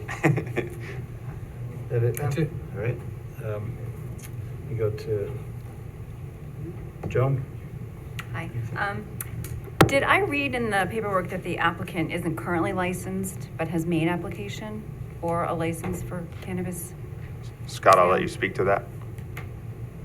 Yes, so it's been a long road. So we went in front of the town board for the committee hall back in April of 2022. The town recently in August, I believe it was, passed their local zoning ordinance. And then the state opened up their application process for retail recreational licenses in October. We have applied and are waiting. Our licensing is expected that we will hear in the January-February timeframe. We have been optimistic through this whole process. So optimistically speaking, we've started our local approval process and then are waiting our state approval process, and we hope to be building in the spring. Okay. And another question for the facility, is it like open to the public? Do you have to get buzzed in, or like you just walk in and you enter like a holding vestibule? So, and I can show the floor plan real quick. We have that. So there is a vestibule, JB. Yes, so there's a vestibule that the patrons will enter into, and that's where there's a reception area where they get their IDs checked. And once they get checked and they're okay and they're cleared, they get buzzed into the actual retail area. So they just can't walk into the retail portion of the shop. It has to be, they're checked in through the vestibule. Okay, Correct. yeah, and that looks to be a decent size, like a Correct. few people could be there, Correct. so no There's a one's few- outside waiting to be processed. And- Okay. And the way Jason described it, as Scott as well, there is glass out front, but Mhm. this is a solid wall behind it, so that's all you see. You can't see what's in it. And And one other thing too is we provide a separate exit to That's on the keep the bottom. flow going. They come in the front, they do their shopping, they check out, they leave out the side. So we don't have people crossing through each other, which also heightens the security. And again, that is I a think double door out. If I could just interject too, it's important to note that there'll be no actual live cannabis products on the retail floor. There will be sample packaging, and this business will operate somewhat like a diner in a short order cook fashion, where our employees will take educate the employees, educate the customer to the extent they need it, and then help them place orders on an iPad or at the counter, and the order then would get placed back to the fulfillment room in the back, and then moved out to the front to the customer. And it's just the way that we've decided to do this. Okay, all right. Sounds like the service merchandise model. A little different, Carl. Thank you, that was it. Anything else, Joe? No further comment. And Rocco? Yeah, a couple of comments. First of all, I like the design of the building. I think it really fits in there quite nicely. I do have a question about the size of the sign. Would that require a variance? I mean, it seems awfully big. I don't know what We haven't applied yet for that. Okay. With the square footage, but the intent is not to look for a variance for that. So it'll meet the requirement, which I believe is 50 square feet that we have to be on the front of the building. Yeah, and I think Sounds we're good. at 60. And I guess we can Okay, shrink well, that down a little I bit. like the I way mean, it ultimately, fits in they'll there. have to apply for a sign Correct. permit, and if there's a variance necessary, they would have to go through that process, but, right. The intent is to fit within the code of what's required there. We'll work with Kristen to get that, the size and everything through Are that. there any other variances needed? No, there are I none. think so, yeah, you don't have to go to ZBA, no. Okay, you did answer a lot of the security questions I might have had earlier on that discussion that Scott had, but are there any extra regarding securing the building, and perhaps have you worked with local police enforcement for that? When you say secure the building, it's secured. I know it is, but I don't know if there's rules that say that you need extra security. Like a security guard? I don't No, know, that's why I'm asking. Scott, There isn't any. there's no requirement, if I'm not mistaken, to have an external security or anything like that, correct? No, and we don't plan to have any Right. sort of on-site security. If we find, as a first mover or potential first mover here, if we find that, it's busy at the onset, we will certainly work with the police department. We have lots of friends who work for the town of Poughkeepsie Police Department and have been, and some of them know about this project, and we're, again, we're community champions, and we will be working with them to mitigate any issues. But again, the average time spent here on site should be no more than 5 minutes, and so. And we've also just, I guess, one of the other things to mention is we've done a lot of research in other states and how these businesses have integrated into the community. And a lot of the concerns, and the rightful concerns, as this is a very new use to New York and certainly to this area, a lot of those concerns never panned out. And you can take a short drive over to Berkshire County in Massachusetts, and you can see how successful these businesses have integrated into the community, and so we plan to do the same. Great, Okay. thanks. I want to mention too that us as the landlord developer have done a lot of research ourselves and talked to people to get us comfortable with this use as well. This wasn't something we just jumped into because he wanted it in our project. We've talked to developer friends and people across the country to get us comfortable, and Scott and his team helped alleviate any additional concerns we may have had. Okay, it was also more for for edification, because I assume there's going to be a lot more of these coming up. Now, is there a state cannabis authority or board similar to a state liquor authority? Yeah, that's, Scott, Yeah, you can Scott. speak to that more specifically if you. Yeah, so correct. March of 2021, the state legislator passed the Marijuana Regulation Taxation Act, effectively putting the wheels in motion for this to occur. It's been a long, drawn-out process, a challenging one. It's a new market. But that did form the Office of Cannabis Management. It does sit under the purview of the SLA, the State Liquor Authority, but they do have lots of autonomy here, and they have been charged with developing the rules and regulations which have been published, the application process. There's marketing and advertising rules. So, for example, no cannabis-specific products can be shown on the exterior or on signage. So, as this is a new industry, there's certainly been challenges to get this right, and the state is trying to do the best they can to get this right, certainly not without some hurdles, but we are getting there. This is the closest we've ever been, and the market really it will start to open up. The state did advise that they are going to issue 500 to 1,000 licenses within the next few months, and then it will be, my expectation is probably 20% of them will get open in the next couple of years. And to your point, Rocco, yes, there is a license that he has to acquire. Right, now a corollary to that is that the SLA allows tastings within liquor stores. What's the rule in here? None, I didn't think so. No. but- No. Okay. No consumption. Thank you. There's zero consumption on site. Okay, thank you. Although when we had a Dunkin' Donuts a few years ago, they brought us some samples, so I don't. Carl, if you don't mind, I have one quick question. Given the level of security that you're talking about, do you foresee the need for a generator on site? No. Okay. The security, it's all inside the building. It's just cameras and stuff like that. There isn't any. Okay, so height- no need for backup power or No. anything like that? Okay. No bank vault kind of thing. No. All right, thanks, Andy. Anything?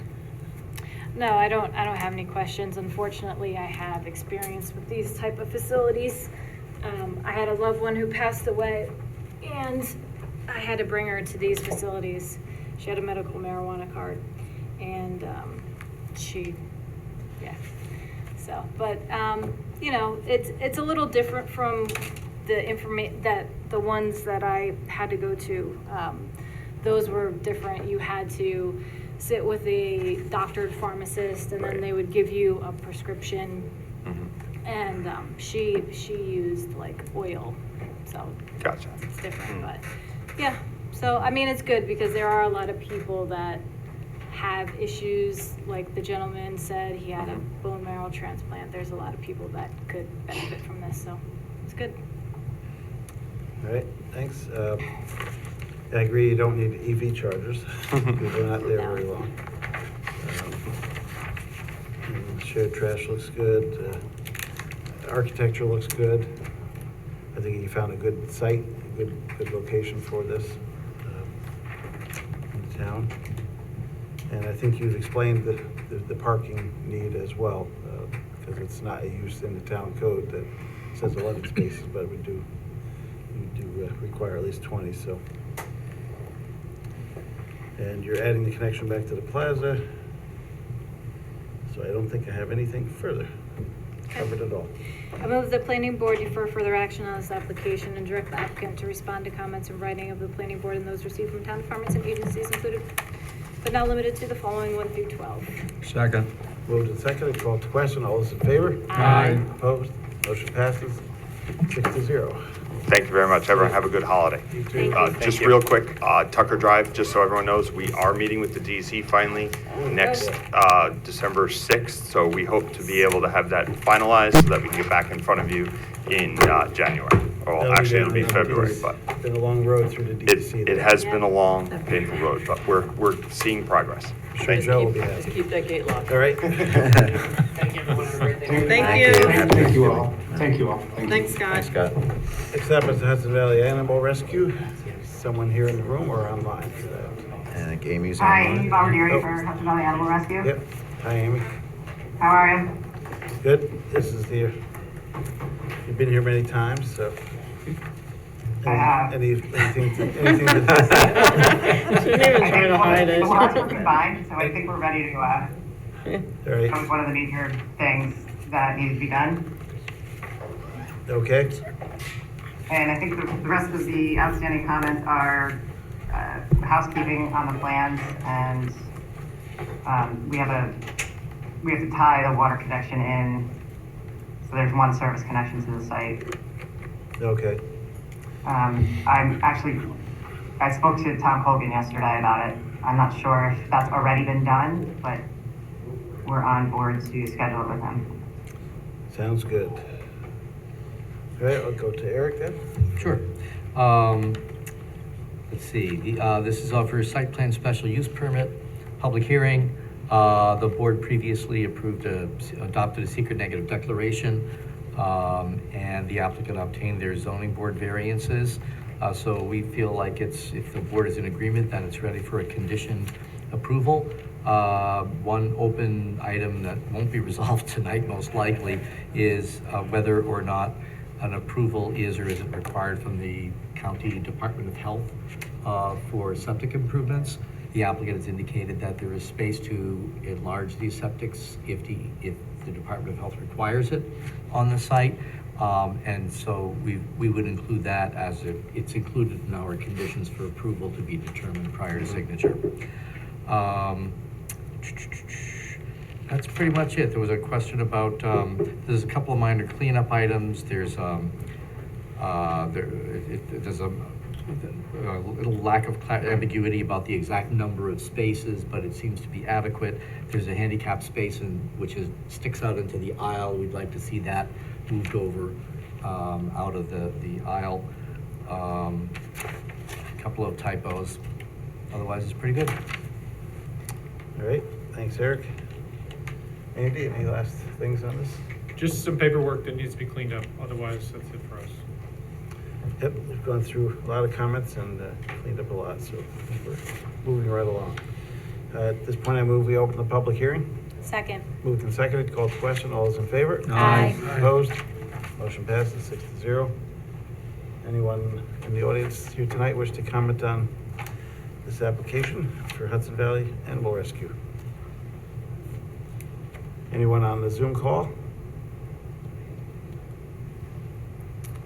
Everybody's still muted. So seeing none, I move we close the public hearing. Second. Moved and seconded, called to question. All those in favor? Aye. Opposed? Motion passes 6-0. Let's go around the board for final comments on this one. Start with John. I have no comments. Ahmad? No comments. Marco? No comments, I'm good. Nicole? Yeah, I mean, obviously you have the certificates of occupancy that you're still working with the building department on. Yeah, we are still working with them. I think we have everything situated. The architect in our office met with Tim Sickles, I think earlier this week, so that should be taken care of within the next week or two. Okay. All right, that was it. Hey, Ben? Nothing.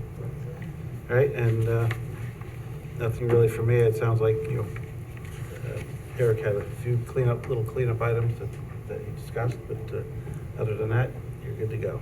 Okay. I move the planning board grant conditional special use permit and site plan approval for the Hudson Valley Animal Rescue and Sanctuary project subject to the following. Respond to the comments of the planning board and those received from town departments and agencies and sub-responses to be reviewed by the planning department as to adequacy and completeness inclusive of but not limited to 1 through 7. Second. Moved and seconded to grant conditional. Call to question. All those in favor? Aye. Opposed? Motion passes 6-0. All right. Thanks. Glad you Thank you. finally worked through all the issues and the town code and got this much needed facility all legal. Yeah, thanks for your help. Have a good night. You too. Happy Thanksgiving. You too. All right, 822 Main Street. Hello, everyone. Hello.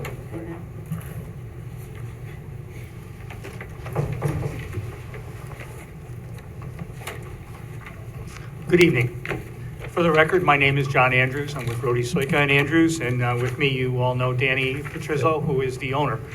The project before you is 822 Main. We were before you in the past on 824, 826 Main, which construction is underway, as I'm sure you've noticed, or we're inconvenienced by our road crossing for the water line, but it's in motion. The project basically is we're going to renovate and rehabilitate the existing structure at 822 Main. We're going to create 4 apartments, 2 upstairs and 2 downstairs. A couple questions from the last meeting. All the windows and doors will be replaced and rehabilitated as part of this work. Second thing is the lot is very small and it is very narrow. There is an existing about 12-foot wide driveway. That driveway will be cleaned up and repaved. We share a common lot line on that side with an automotive repair shop. If you've been out there, there's about a 30-foot section of 8-foot high fence. It's a chain link fence. It's got some fabric and other things on it, and it's in wonderful shape. As Mr. Patrizio indicated last time, it's his intent to work with that owner, and we have it shown on our plan. We're going to take that first 30-foot of fence out of there and put in a new black vinyl PVC fence, 8-foot high, to match, to basically to give his people something to look at. You might laugh, we picked black because that's the accent colors that have, if you noticed, have been used on the various buildings, so we felt it was in keeping with that. The balance of the way along the common property line is a 5-foot chain link fence, which is in much better shape. The intent there is to clean up all the trees and debris and get it out of there and basically clean that fence up. Second thing, last time, if you remember, there was some concerns about the parking. We flip-flopped the parking. We've moved the handicap closer. There's still some issues we have to buff out with the building department regarding access, because the main door on Main Street enters at grade. That would normally be the handicap. There's a small 6-foot step. So I'm going to have to work with the architects to see what we can do, and then we're going to have to widen one space. Our plan is, when it's all done, the lot will be appropriately paved and striped and cleaned up. A couple other issues. As it's going to be a one-way in. You're going to come in from Main Street, go one way. There is a property behind us.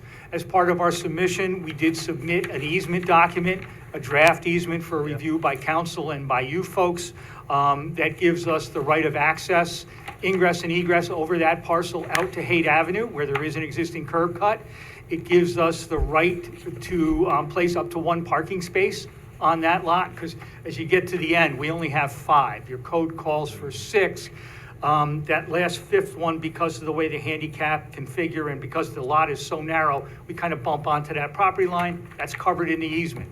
The other issue is, what were we going to do with snow? It's a tight spot. We're going to push the snow in and push it to the back of that lot that is behind us, so the easement addresses that. We think we've covered all your concerns in regards to that. And we are prepared, once it's satisfactory to council, to bring it to completion and file it. The other thing is, we look seriously at refuse. That's a tight little space back there, and if you notice, all the properties are kind of oriented toward Main Street, and the back of the house is the business. 822 doesn't have much of a back of the house. 824, 826 does. And if you recall, we now show it on there. We had a dumpster, a refuse enclosure. We looked at it. The best option is to use that refuse enclosure for this property also. So again, we went out, we secured an easement. We have an easement that allows us to access and utilize that. And I'm sure, because the same owner owns both, there'll be a cost-sharing arrangement that's worked out. I'm positive. But other than that, I think we've kind of addressed everything, and I think we've kind of cleaned up the issues that were outstanding.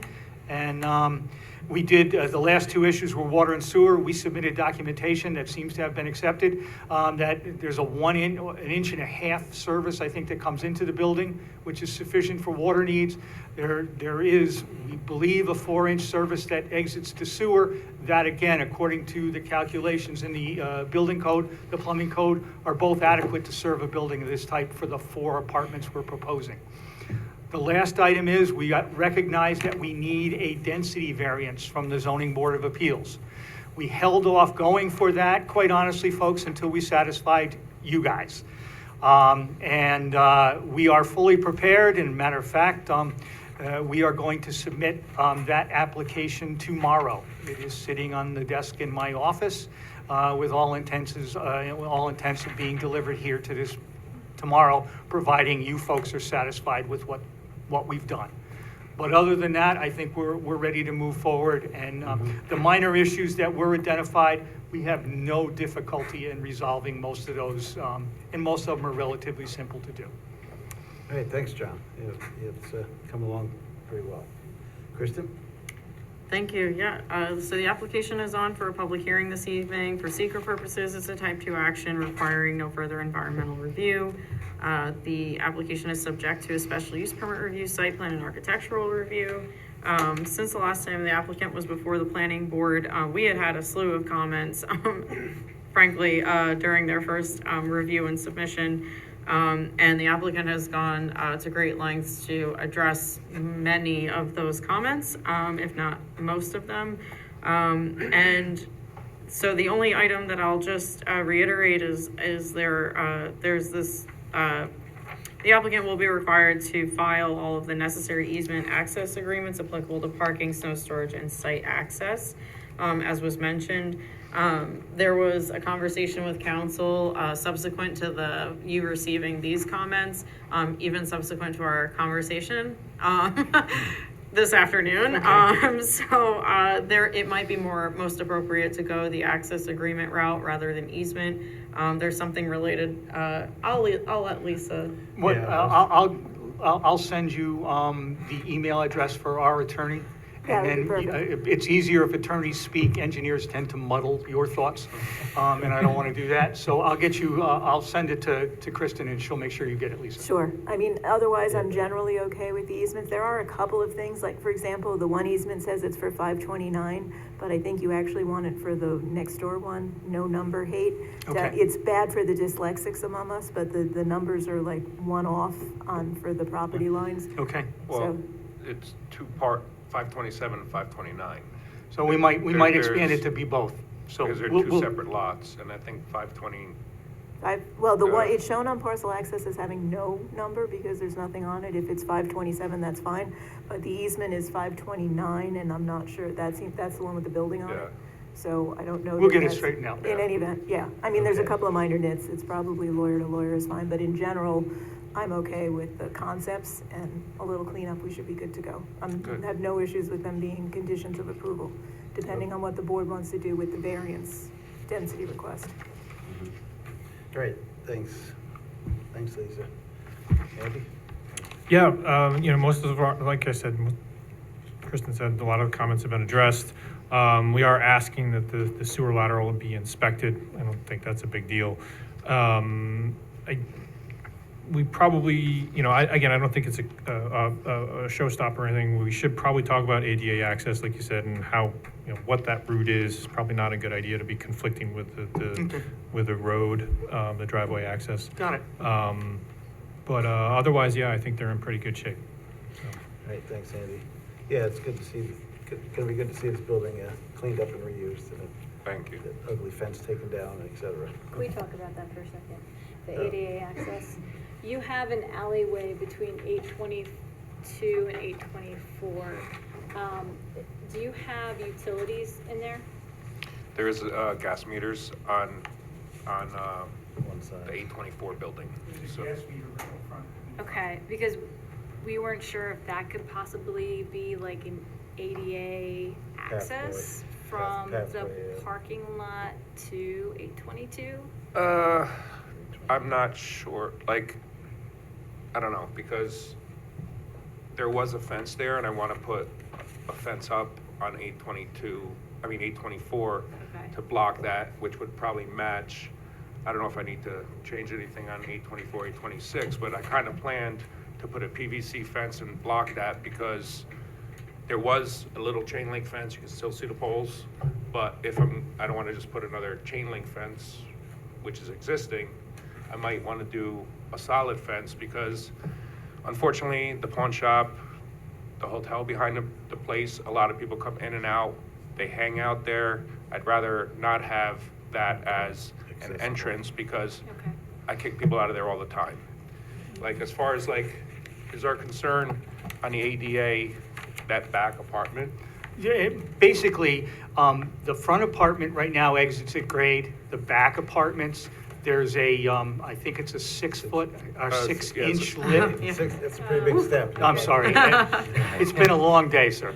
There's about a 6-inch lip, and I think because of now we have to widen that platform out a little bit, the no parking zone next to the handicap space, we might be able to easily get a small ramp cut in there so that we could access the back apartment as the ADA apartment. So I just want to work with the architect and put it in the right spot. Yeah. But I don't think it's an insurmountable, and I think one of our intents, just to echo Danny, was that alleyway is a little confusing. And believe it or not, when they did the sidewalk along Main Street, they actually put a drop curb and a curb cut in for that alleyway. And without some type of prohibition about going through there, I have a real fear of a car trying to fit down through there, because and as a consequence, it's a little different than the owner's concern. But I think on our original approval for that, there was a fence that was going to remain across the front. We may dress it up now with a different fence, but to your point, I think if I left it open, I'd be doing somebody a disservice, because sure as God made little green apples, we'd have a car try it. Yeah. As And long I as think it's at one- one as long as point. it's one of those little Italian cars or Careful now. Little Fiat. or smart cars. I think at one point, like looking through the old files, I think there was a parking spot there at one point, many, many years ago, which you can't fit a car there now. And now with the gas meters, that's out of the question. you don't want to damage that. So if I was always gonna put the fence up, but now that I got this beautiful black fence here, I'm gonna do the same thing there, Yeah. if that's Yeah, okay. And I appreciate that you're cleaning up in between the buildings. I do, because it is frankly like overgrown and stuff like that. And I know you've been working in there anyway. I haven't been over there in a Yeah. little bit. But that, and the second thing is that you had brought up, because if that's related to the other site, you can just submit that probably as a field change request. You wouldn't have to come back to the planning board, because you kind of mentioned that. So Yeah. I wouldn't, we can talk. All right. Did you have anything else, Andy? Well, we're talking about that gate, or that fence. Of course, you'd have to leave a gate for access to those gas meters, but no, other than that, I don't have any. Okay. At this point, I move we open the public hearing. Second. Moved and seconded, called to question. All those in favor? Aye. Opposed? Motion passes 6-0. Anyone in the audience or on Zoom that wishes to comment on this application?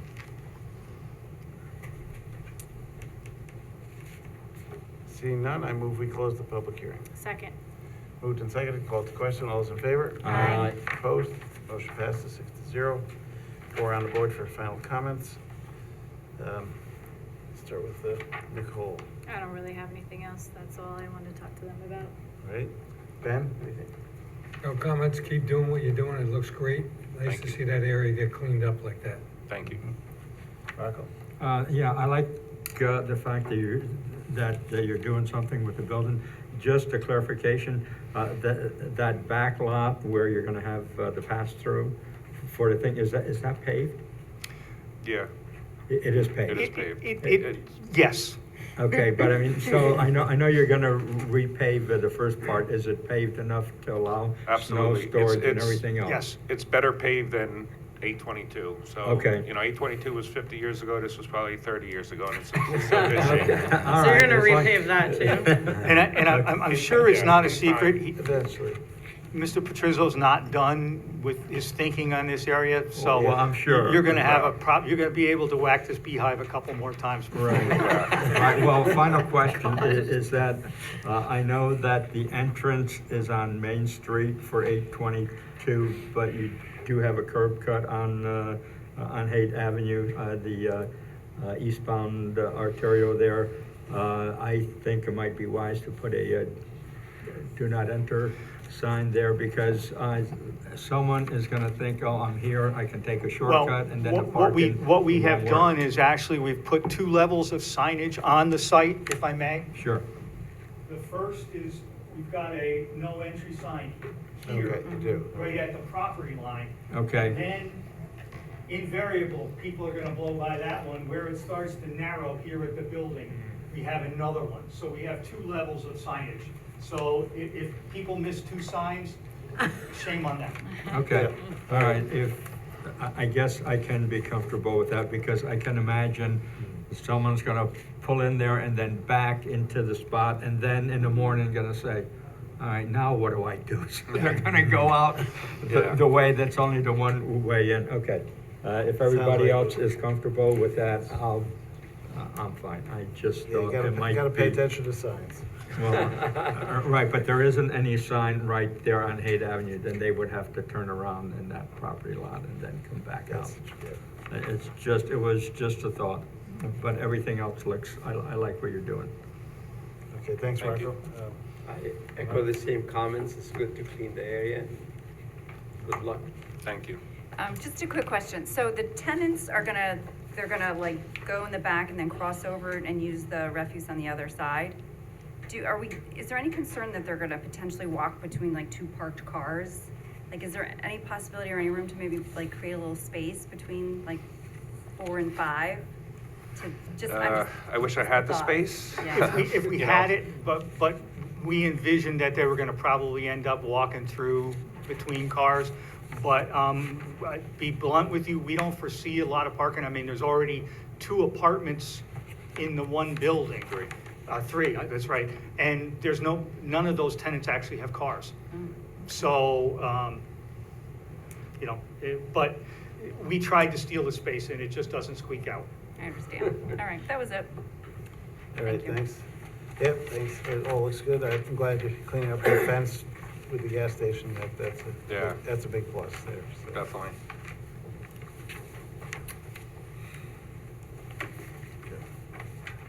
Yep.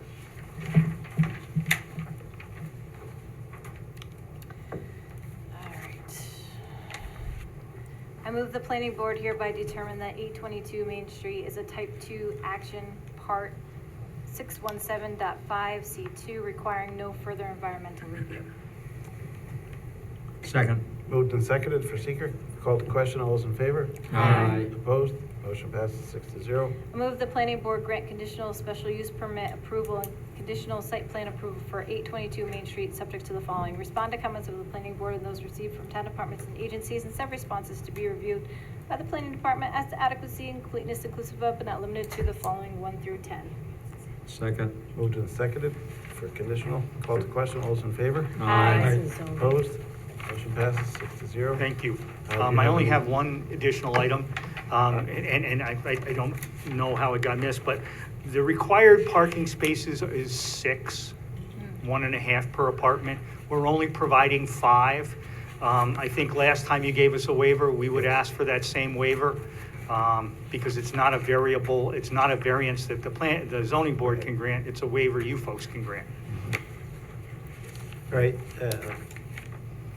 Well, I think we are by virtue of But- having approved. Yes. By approving- Right, so I think, right, so for clarity's sake, yeah. That's fine, I just wanted to clarify it because I didn't want to end up down the road with an issue. No. So thank you very much. And then, do you have anything you can show for architecture tonight? Or do you want to come back? The best we can do we don't have the architect, but what we did submit is, these are the elevations, and the colors are noted on there.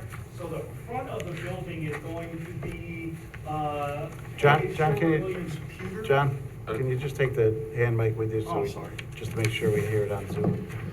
Yeah, the block building, that has a brick facade in the front, like it goes 2 feet and across the whole front, and then the rest of the building is cinder block. So, if you see, I already kind of painted, what's the color? What's the lighter gray color? The lighter gray color, pardon me, is essential gray. Essential gray, which matches 822 and, 824 and then 826. And then I just want to do an accent on the actual brick of a pewter or something in that. Little darker. Little And then darker, the trim, the windows are proposed as black. They would be black frames and And that'll mullions. match the fence. To match the fence, correct. Everyone's building black and gray, that's it. So. Which is, if you've been by, is the trim and accents on 824. And they've dressed up 826, or other way around, 826, and they've dressed up the pawn shop a little bit with that same black accent. So it's all kind of continuous along that frontage. All right, anyone have any comments on the architecture? I do. Are there any HVAC units on the roof? No. No. What they propose is the ones that are the small exterior units that mount on the side of the building. Would they be seen from the front? Because I don't No. see them. Probably not. They're gonna probably be by the back of the building, and they probably be mounted. I think that the elevation shows them on the alley side, if I'm not mistaken. Yeah, I don't see them in here, so that's why I was asking. All right, then my suggestion would be, I'll leave it up to Kristen to approve that. So basically, just we need to make sure that it's screened at one way or another. Right, that well, it's the not- staff to take Right, care of that, yeah, because, we want to make sure The that. only place that they do appear, folks, and again, is on this preliminary floor plan. On the edge, they would be on the alley side. On the alley, and you're fencing that at the street. We'd be fencing Yeah. that at the street, that's correct. But actually, Right, but they'll be on the second floor as well as on the first floor? well, there'd be four units. Right. Carlo actually said we might put it in the back. Oh, if need be, we put them in the back as well, so. Over here in the back, there's a flat surface here. This window, would get locked up, be solid, and the units would be like below the roof line on the back wall. Because I don't know if they can all go here because of the property line issue. So it would just be 1, 2, 3, and then one here. Okay, just all Okay. back, so they wouldn't. even- Well, I'll leave it up So you to won't even staff see to it, make won't even sure see that it. Yeah, it's I think if you could just aesthetically- update the plan and then I'll run it by Carl, basically, if Okay. their board is comfortable with that. Yeah, Okay. no problem. Well, Carl will do that. All right, Well, that would thank be you. on, that would be on the working drawings from. Speak for everybody. Yeah, okay. All right, and I move that we accept architecture as presented. Second. Moved and seconded, called to question, all those in favor? Aye. Opposed? Motion passes 6-0. Good to go. All right. Good luck. Thank you, folks. Thank you. Thank you. Have a wonderful holiday all. Yeah. You too. You too, John. too. Next up is Eastdale. Come on down.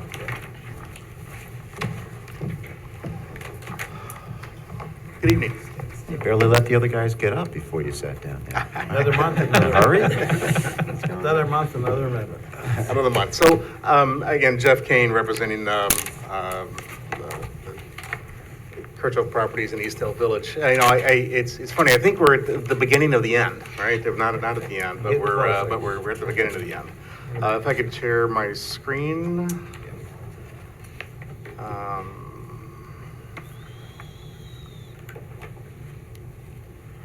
Let's see. It's showing, yes.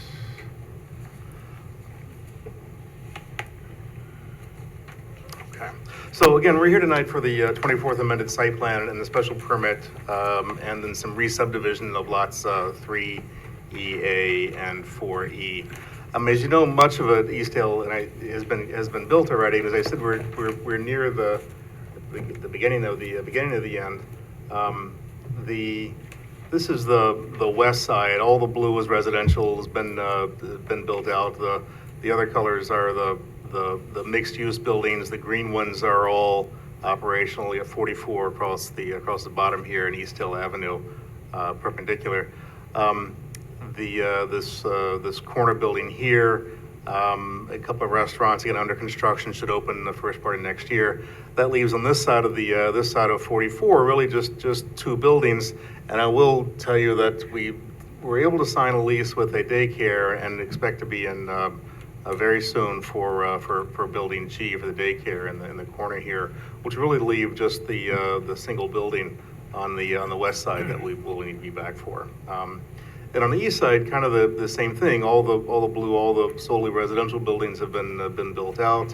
Again, 44 across the top here, but the green buildings are occupied. these RNG buildings are under construction. I'm here tonight to talk about the purple buildings, and that really leaves just Building J in the future that hasn't been programmed. We haven't done any, don't have any tenants lined up yet on that building, but that'll be kind of the last major move on this site. So, like I said, we're getting towards the end. But we are focused on the H buildings and the I-1 building. The I-1 building has now been broken into 5 separate buildings. They're all 2-story mixed use, commercial retail service on the bottom floor and residential above. And then Building H will be a 3-story building, again, first floor, offices and 2 stories of residential above. It's very similar to the Asian restaurant, which just opened on the E Block, where the apartments are really they're a 2-story townhouse sitting on top of the first floor commercial. So that gives us the 3-story structure there. Really the parking area, water and sewer. So there's some water and sewer changes in here to get all the laterals and water connections and fire water connections done. But the parking, for the most part, has stayed the same back in here. So really the changes are really kind of with the shape of the buildings themselves. We're maintaining the alleyway here onto East Hill Avenue, and alley here onto 44. So really, but it's really kind of the shape of those buildings, which is really what this application mainly focuses on. And then each of these buildings, for the most part, they're subdivided. This is the original Lot 3A in blue and Lot 4E in the red, and then this is how it's proposed to be subdivided, where a building I-1.1 gets its own lot, 1.2 and 1.3 are combined in a lot, 1.4 gets a lot, 1.5 gets a lot, building H gets a lot, and then the J building lot gets enlarged a little bit. So the lots really range in size from 0.099 acres to this lot 4E, which is 1.426 acres. So really kind of a range in sizes, but they match the buildings is the idea there in terms of how they're aligned with the building walls. So that's really it. I know we have some comments here that we'd like to answer any questions you may have.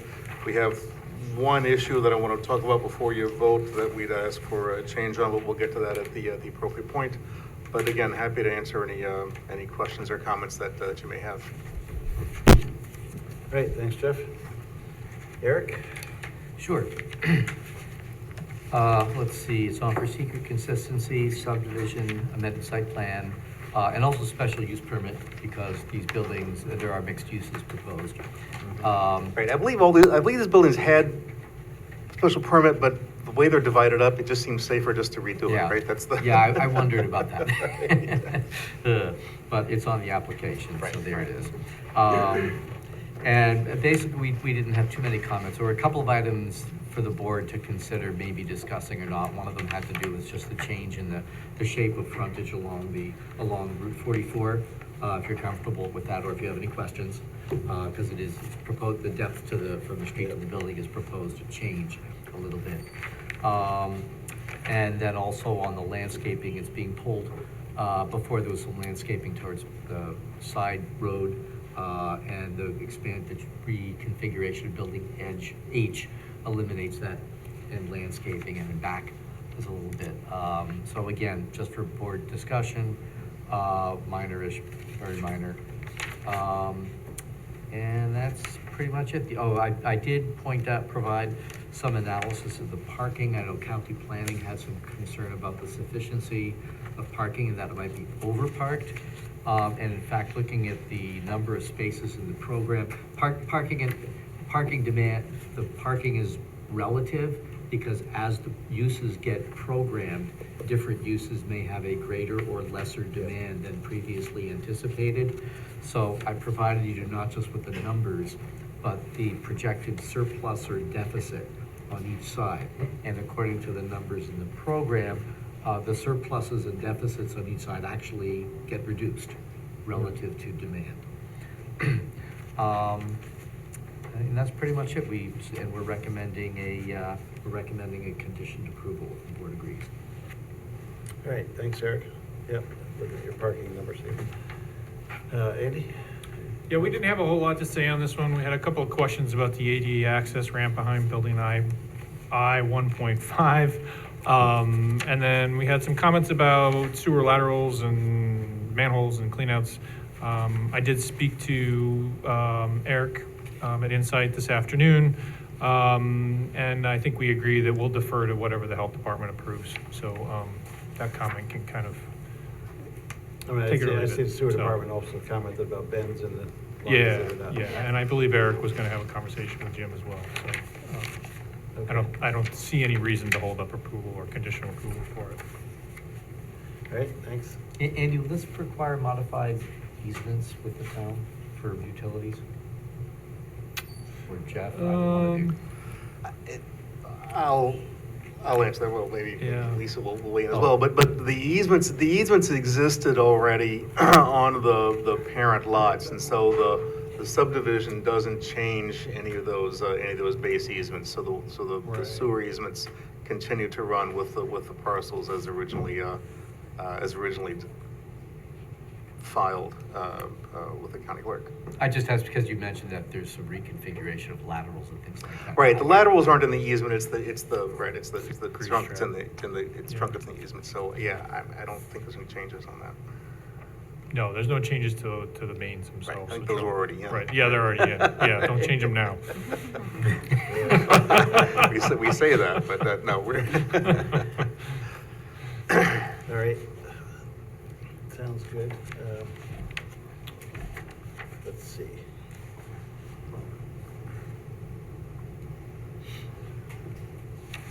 On for public hearing, so I move the planning board open the subdivision special use permit and site plan public hearing. Second. Moved and seconded, called to question, all those in favor? Aye. Opposed? Motion passes 6-0. Anyone left in the building or on Zoom that wishes to comment on this application? Not too many people left.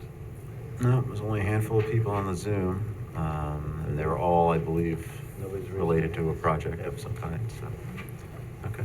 Seeing none, I move the planning board close the subdivision special use permit and site plan Second. public hearing. Second. Moved and seconded, called to question, all those in favor? Aye. Opposed? Motion passes 6-0. Go around the board for comments. Ben, anything? It looks like lots to me, but I guess it's okay. I'm sorry, I missed that. Took a while, but. Everybody was sleeping. Peter's replacement. Joan? No, I have no comments. No comment. Rocco? Jeff, you wouldn't have any architectural renderings or maybe some ideas? Right, right, so I don't have any architecture, they're working on it. What's kind of missing in this drawing is the indentations, which we do at many of the doors, create a little alcove there, the kind of the exterior articulation of the interior structure, the window bays, those don't show up here because the architecture isn't done, but they will look like the rest of Eastdale. We're continuing to use the same materials, continuing to have the. Yeah, we're skeptical, I think, right? Because No, that's what I thought, no, but. Right, so, sorry, go ahead. Right, along with that is that, can you share anything with us relative to the tenants? Because I think that might affect, as someone was talking about, the parking in the back, because going to the other side of Eastdale, sometimes they gotta park. Right. Quite a ways to depend, and I was just there to go to the Asian place, and I had to park in back of the Crafted Cup. Well, Rocco, right now, there's actually an increase in parking availability. Right, okay, but I was curious there because it's the in and out and the Yeah. use more. Yeah. There's plenty of parking, I found parking, that wasn't the question. So I will give you a general, so the corner here, we don't have a tenant yet, but this is programmed to be a restaurant. Okay. We think it's important at that corner, it's an important use there, and so that's what we're expecting on the corner. Moving inboard, the 1.2, we don't have tenants lined up. 1.3 is expected to be concierge medical service, so it's medical, but it's kind of low impact medical. 4 and 5 are programmed as a personal service use there, and again, building 5 is offices on the first floor. That'll have some visitors, but not high volume visitors into them. So if that's as far as I'm allowed to go, I think, with until leases get signed and confidentiality gets dealt with. So Okay. Sorry, go ahead. Right. No, that was I was just curious. I knew that you would use a similar architecture, but I just was curious. Right, I brought a picture of this. Hey, we can use this, right? This is so. This is the Asian restaurant, and I brought this one because this is 2-story buildings next to a 3-story building, which is very similar to what we're gonna have on that stretch. And again, you can see that with the window bays and the roof line treatments and projections. That's what really kind of changes that streetscape, even though it looks flat in plan, it's not going to be in reality. Okay. So I just wanted to bring that as an example. So. All right, that's all I had. Thank you. Yeah. And Nicole? Oh, I don't have anything, thank you. Yeah, I mean, I think Eric mentioned the building was changing shape, but that shape, the new shape matches the building across from it. So that kind of mirrors it. So I think Right, and it's close to the L buildings. Across East Hill Avenue, it's close to how those look as well. So. Right. Yes, on the other side, where they had the place with all the bins too. Yes, the refillery. Yes, Refillery, yes. All right. So my on the comments from the staff, the one comment I'd ask you to not require is that we have architectural review before the chair can sign the plans, and the reason for that is even though these buildings are all presented at once, they're not going to all come online at once. Architecture is gonna stagger through that, and maybe stagger is not the right word, but maybe it is the right word. But we would hope that the chair can sign the plans before architecture review is done on these buildings. If it's before a building permit, I think that's fine.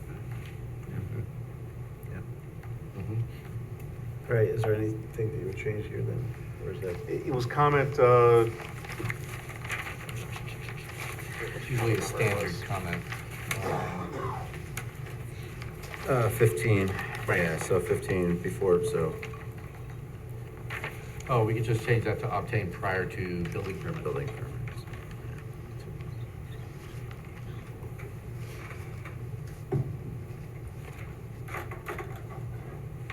All right.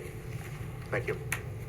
For that, and the only comment I had additionally is, how's the EV parking situation working out? Is there, you're seeing more demand, or less use, or how? Right, demand's kind of flat. I think you put conduit in places, but. Right, we're continuing to put conduit in, and as this plan notes, we've got we'll have conduit here and in this parking lot, but actual usage over the last year hasn't moved a lot. At some point, I'm sure it will, but it hasn't. We've got, again, with the 16 that we have, we don't have a lot of. I think you got most of the residential rented, so that's why I was curious. Right, and. If you saw a demand there. Right, it's whenever people buy their next car, I think is what happens. I Yeah, just haven't had a lot of that happen yet, so. Yep. Mine's 15 years old myself. Right. All right. I move the planning board find the Eastdale Village application for the 24th amended site plan and re-subdivision of lots 3EA and 4E involves incremental changes to the Eastdale Village project negligible magnitude and scope that are non-significant and consistent with the previous seeker findings adopted March 15, 2018 and amended September 17, 2020 as modified by the proposed Eastdale Village application received October 23rd, 2023. Second. Moved and seconded, called to question, all those in favor? Aye. Opposed? Motion passes 6-0. Move the planning board find the proposed modifications to the area yard bulk provisions of the 210-27 are consistent with the goals and objectives of the town plan and chapter 210 pertaining to the intent and purposes of the MHC district pursuant to 210-27I10, and that the planning board grant conditional preliminary and final major subdivision approval for the final subdivision plat showing the re-subdivision of Lot 4E and a portion of Lot 3E as shown on filed map number 11947C, Eastdale Village East, subject to the following. Respond to the comments of all reviewing departments and agencies and said responses to be reviewed by the planning department as adequacy and completeness included up but not limited to the following numbered items in section E. Second. Moved and seconded, called to question, all those in favor? Aye. Opposed? Motion passes 6-0. I move the planning board grant conditional amended site plan approval for the Eastdale Village 24th amended site plan subject to the following. Respond to the comments of the reviewing departments and agencies and sub responses to be reviewed by the planning department as to adequacy and completeness inclusive but not limited to the following 1 through 9. Second. And that includes that Oh. change we get to comment number 15. All right, moved and seconded, called to question, all those in favor? Aye. Opposed? Motion passes 6-0 again. And you're Was, the special permit wasn't mentioned in the resolution, right? But I think that's needed.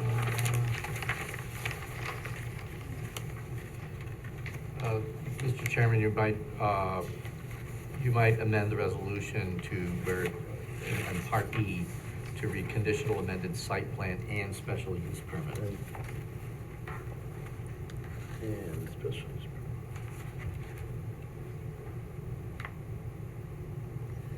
Do I have to second that again? Good catch. So that's. I move the planning board grant conditional amended site plan approval and special use permit for the Eastdale Village 24th amended site plan and subject to the following. Respond to the comments of the reviewing departments and agencies and sub responses to be reviewed by the planning department as adequacy and inclusive, not limited to 1 through 9. Second. Moved and seconded, called to question, all those in favor? Aye. Opposed? Motion passes 6-0. All right. Thank you. That clarifies Thank you. that. And good luck, we'll see you back I think I'll see you next month. next month. Happy Thanksgiving. Yeah, Thanksgiving. With or without architecture. Maybe has an architect. Okay, a few adjournments, 8 Tucker Drive. I move the planning board adjourn the public hearing to December 21st, 2023. Second. Moved and seconded, called to question, all those in favor? Aye. Opposed? Motion passes 6-0. 68 Van Wagner Road, I move the planning board adjourn the public hearing to December 21st, 2023. Second. Moved and seconded, called to question, all those in favor? Aye. Opposed? Motion passes 6-0.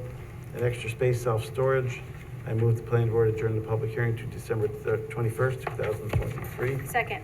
Moved and seconded, called to question, all those in favor? Aye. Opposed? Motion passes 6-0. I move now that, to allow public comment on any other items on tonight's agenda. Do I have a second? Second. Moved and seconded, called to question, all those in favor? Aye. Opposed? Motion passes 6-0. Does anyone wish to comment on the remaining items on tonight's agenda? We have the fitness showroom and Dallas Drive. Seeing none, I move we resume the meeting. Second. Moved and seconded, called to question, all those in favor? Aye. Opposed? Motion passes 6-0. Fitness showroom at 70A Overrock Road is up next. See someone online here, Jay. Yeah, good evening, folks. J.D. Singmore Architects. So you're representing. So I apologize in advance. I got a pesky cough, so I'm hoping to make it through here tonight, but I'll get started and we'll see how we do. So Just going to share my screen. So, for anyone not familiar, like I said, I'm Jay Deason with Mori Architects. We are working with fitness showrooms on a new building to be located at 70 Overrocker Road. So the project is right up from Town Hall on Overrocker Road. We are in the IH zoning district. Our parcel is approximately 6.7 acres and contains right now an existing building for fitness showrooms, which is 35,000 square feet. And that houses their office and warehouse space. So the property itself, we're at 70A in the back, and we're accessed from Overrocker off of 2 private driveways, and then 2 other commercial buildings that are located in the vicinity there. So our proposal before the board tonight is to build a new 31,000 square foot warehouse building on the vacant portion of the site. So this is going to be solely a warehouse building. There won't be any office or administrative space in this building. Our proposed site plan shows the new building. So this is just a different orientation. So the new building is on the right. That's the south side of the site. And then the existing building, the 35,000 square feet existing building, is on the left. So the new building is located just directly across from this, the existing shared driveway that runs straight from Overrocker towards the back of the site. Yep. It's a pretty simple site plan, so everything on the left side is existing, and we're just proposing to create 2 loading docks for the new building, 2 tractor-trailer loading docks that are depressed, and then there will also be 1 at-grade loading area for smaller truck deliveries. So we're not proposing any new parking for the facility. There's plenty on the existing site. We're not anticipating a lot of additional employees here. Again, this is just overflow warehouse space for the existing business. We meet all of our bulk zoning requirements as far as setbacks and coverage and all that, so we do not anticipate needing any variances for this project. We submitted a landscaping and lighting plan. We are against the county rail trail that's on the right side of the page, so we have a pretty significant tree line that's existing on that side, and then we're also adding some evergreen, another row of evergreen trees to help screen the property from the rail trail. And then we're also going to do some landscaping throughout the site. And we're proposing 2 freestanding monument signs that would identify the fitness showrooms and kind of a secondary sister business they have that's called Hudson Steel. So they both make different, and they sell different types of exercise equipment. Okay. So this is basically a pretty standard metal warehouse building. Not a lot of frills, but elevations are here for your review, and there's those 2 signs that I have mentioned. That'll be located near the entrance driveway. All right. Then a couple other things to point out. There's not a lot of stormwater to deal with here, but we do have a little bit from our tractor trailer loading dock area, and then basically just our roof area. So we have 2 bio retention areas. There's a small one in the lower right-hand corner, and then a larger one up towards the, I guess that's the east side of the site. And then there will be a retainage pond that will be on that side of the site as well. So just a little background on this property. This was a contamination site. It was Harris Semiconductor back in the 80s, and there was some groundwater contamination. So there was a remediation that took place, and there is monitoring that is ongoing on the site. We submitted the site management plan that was prepared, and it's a DEC approved management plan that just discusses the practices and the procedures for anything that goes on as far as development. And in discussion with the engineers that oversee that management, that they don't foresee that this project would have any impact on what's going on as far as that contamination and remediation process. Okay, good. So that's kind of a summary of what we're proposing before the board tonight, and certainly look forward to any questions you might have. Thanks, Jay. Seems pretty good. Eric? Sure. So we're recommending that the only action for the board tonight would be a declaration of lead agency intent, and then to circulate that. It looks like if it's correct that there is the disturbance appeared to be over an acre, so we're assuming that there will be a SWIP, which would also necessitate an agreement for town board acceptance, and we'd like to see some DEC, we'd like to circulate it to DEC and just see if there's any concern about the remediation that's going on and monitoring. There are annual reports and periodic reports that are required to the DEC by the site management plan. Otherwise, we'd like to see a little more information about the existing uses to make sure the additional traffic flow is not going to be an issue, and a little information about how trucks are going to go to and from the public highway on this, with the development of their sister warehouse just to the, I guess would be the west, towards Over Rocker. I know there was some adjustments to the configuration of access there to accommodate the flow of traffic and pedestrians on the site. So we just want to check over the plans for that as well. That's pretty much it. So hopefully next time back, they can address things sufficiently to move forward. Okay. The board might, I left it open-ended. The remediation plan didn't seem terribly significant. Like I said, we're hoping to get DEC comment in response to lead agency circulation. that'll be- But if any of the consultants or the board wanted to see more, then, you'd certainly be entitled to ask for it. As long as you're putting a building in that spot doesn't affect their monitoring. Yeah, so basically there was some groundwater contamination or some bedrock contamination, and it's been remediated, but the management plan states that you can do digging and site development, but you can't dig further than 8 feet down. So we don't anticipate that our building foundations would encroach on that, so we're hopeful that we certainly won't have any impact to that. No basement. There is also. No basement in this one. I know Andy has some comments, and I know we circulated to Aspen because it does look like there's some wetland areas over the property line to the east. Yeah, I did see that on And the wetland map.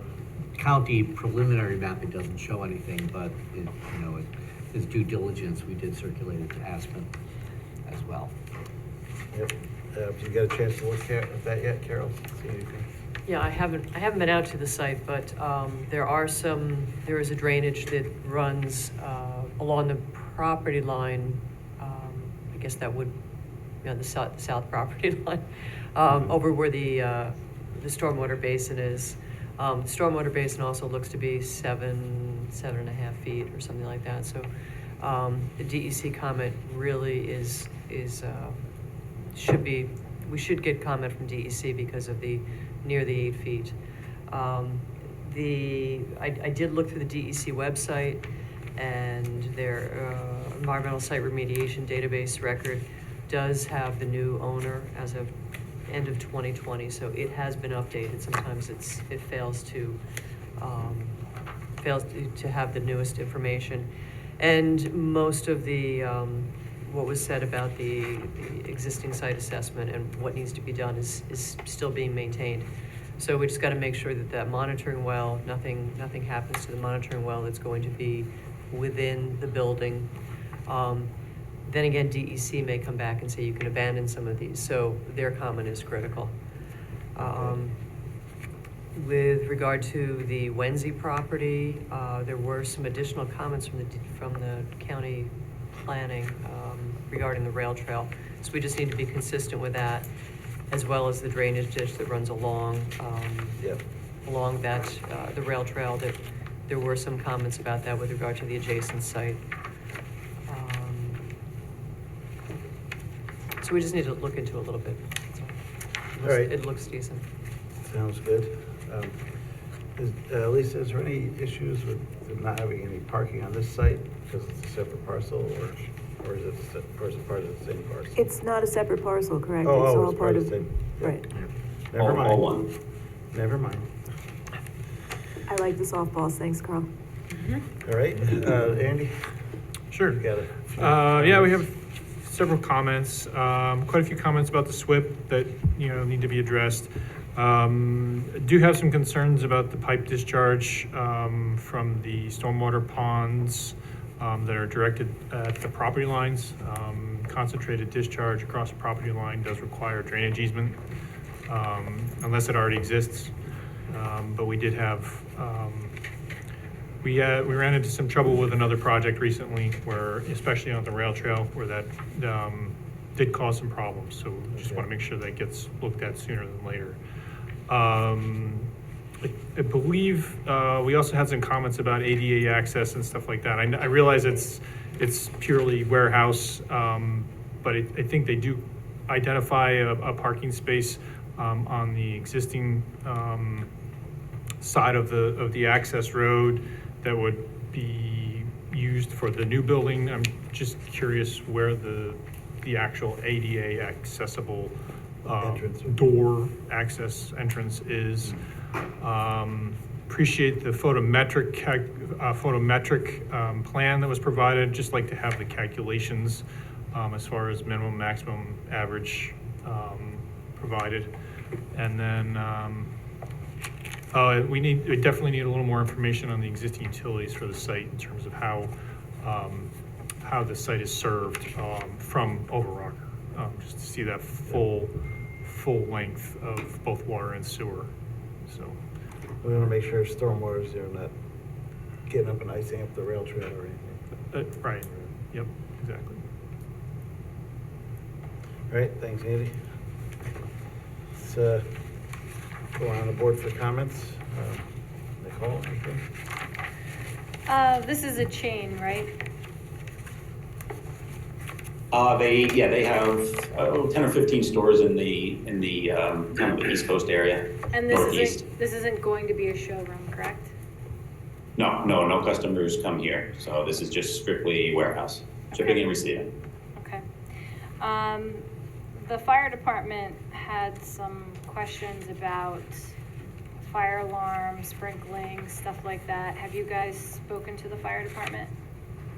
We haven't yet. I think it was a good suggestion that they made about having maybe an offline meeting. Yeah. So we're going to try to get that set up. And then I think the alarms was one thing, but they also were questioning fire apparatus access. So I want to make sure we get that ironed out. Okay, all right, that's all I have. Thank you. Thank you. And yeah, it's good. I'd like the row of trees, the shield from the rail trail, so that's good. We've done that. Probably good use for the site. That's all I have. Yeah, thank you. Sure. Anybody else? Nothing now. Do you have anything? Just, nobody's gonna be in this building, only when they're bringing stuff in or taking stuff out, is that it? Yeah, we have to put in a bathroom for the building code, but it's just going to be not really occupied. It's just like you said, just deliveries and pickups. The employees are based really in the other building. They'll just come over here to get their stuff and go back and forth. So that's it. Okay. I mean, you'll have to show us some architecture, and as you've heard tonight, we don't like seeing HVACs on the roof. Such. Absolutely.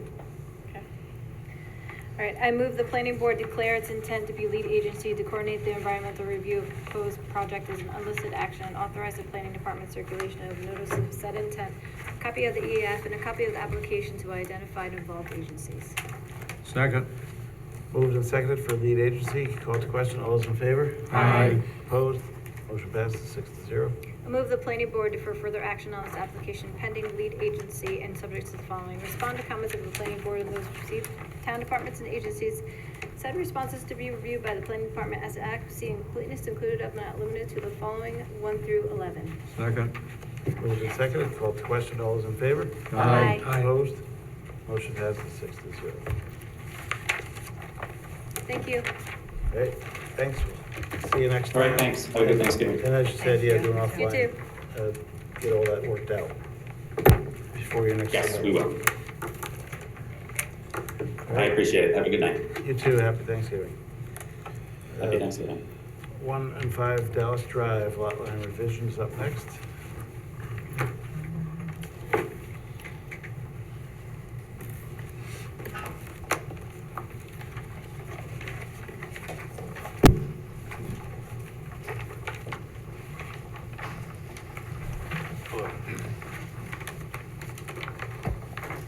Okay, good evening.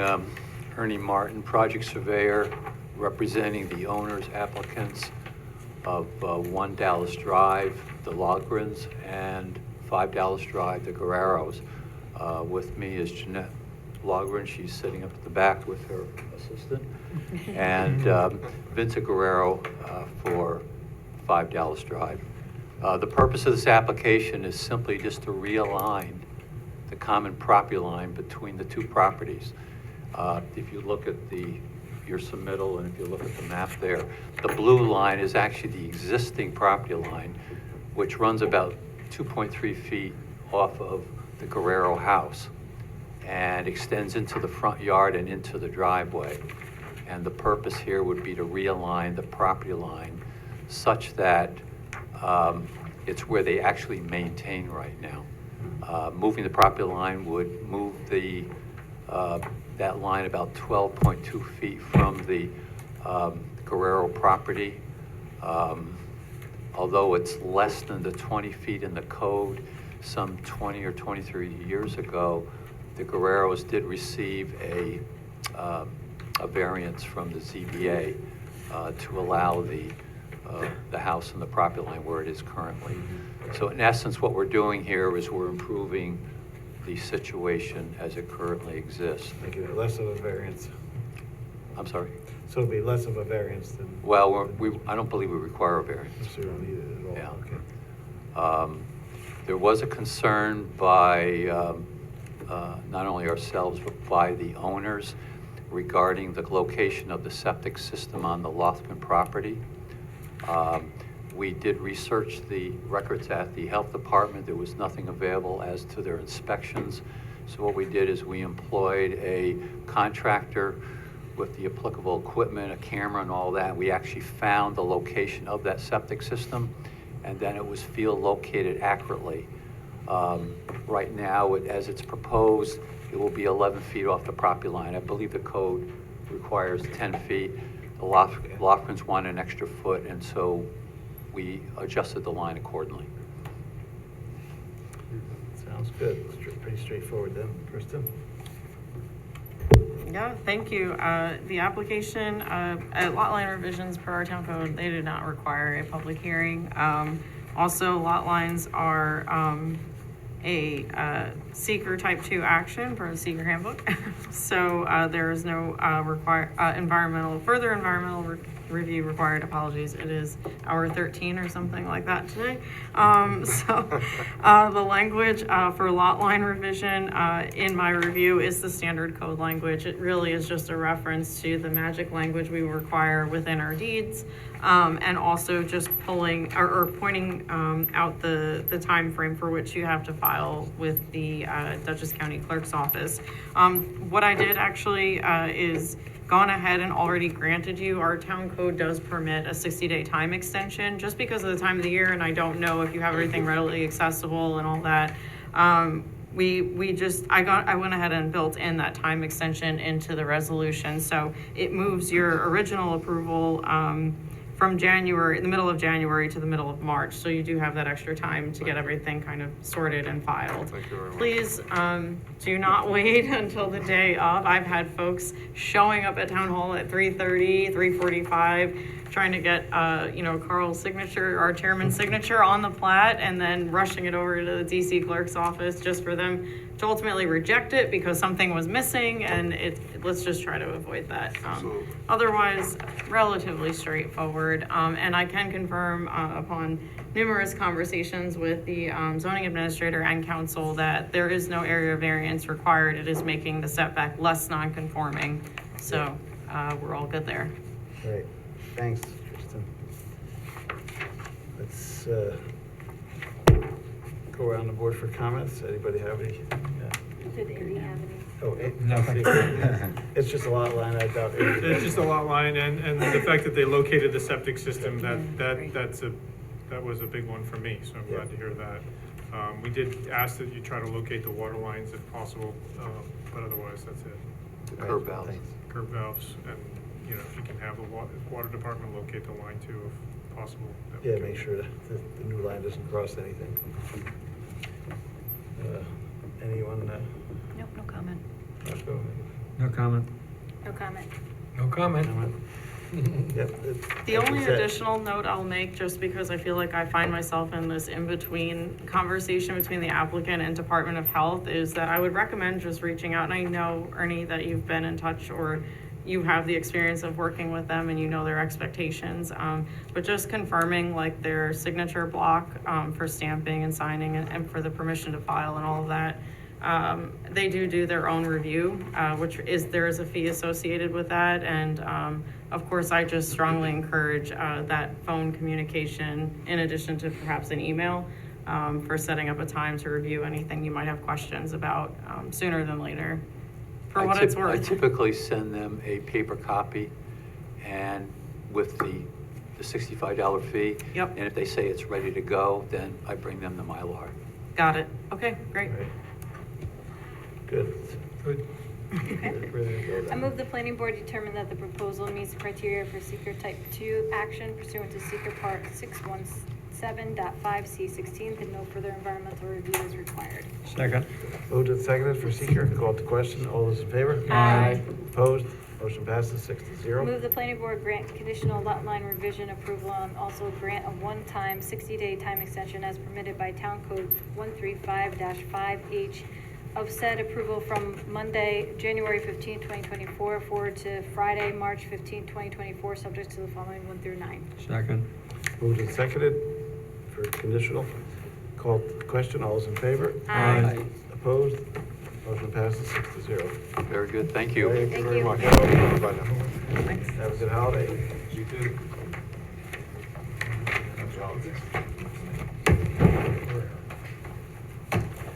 We have a Verizon store time extension. I move the planning board grant one 90-day time extension of conditional amended site plan approval from December 17, 2023, forward to March 16, 2024, and to advise the applicant that the obtaining the site plan signature and building permit are necessary to preserve their plan approval. Second.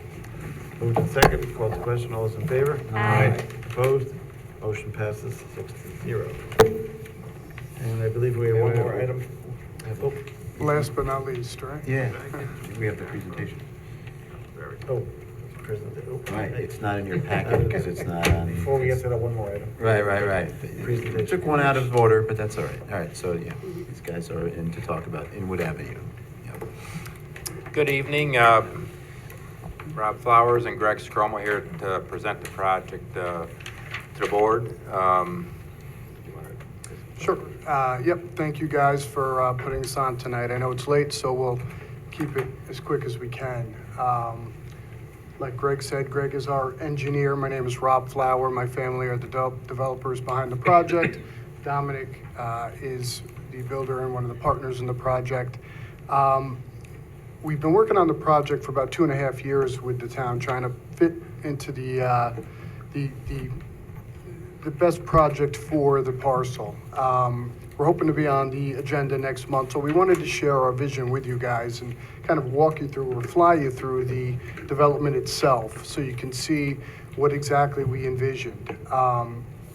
We've laid it out so that its location and the layouts and the amenities we feel will really cover every demographic, from the young professional to the empty nester to the family. So as we go through it, Greg will point out the units themselves, the neighborhood, and the amenities that we have. So I'll let Greg start, kind of walk you through And it. if it's possible to share my screen, I'll run through. I go ahead can't and see do that. anything, so. We see, yeah, we see. Oh, you see it? In Oh, front here, yeah. so. Perfect. Yeah, there's screens hidden down here, right? Yeah. So the name's You're going to not change. actually sharing yet. We see your name, but we don't see you sharing your screen yet, so you need to click the There's share just your screen. name on the thing. I've got my screen up. Do I change? You gotta. On the you're in bottom, there's a Zoom. button that says share screen. You're in the Zoom meeting, so you gotta share screen. Let me go right to.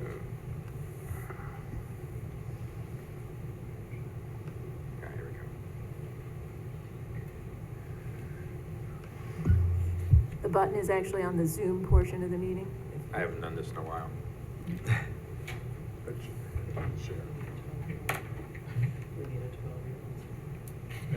We good? Yep, now it's coming on. There you go. Got it. All right. So we see. Yep, okay. There we go. Super. So the name of the project is unchanged. We've just been calling it Inwood just because it's on Inwood Ave. So we're strategizing in the back as we were listening to everybody else go through their presentations. And it's kind of a neat project and a project site.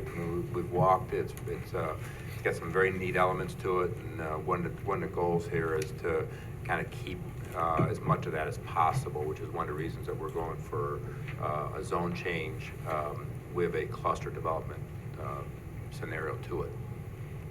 And the project is designed to kind of have a mix of uses and offer uses to a variety of people.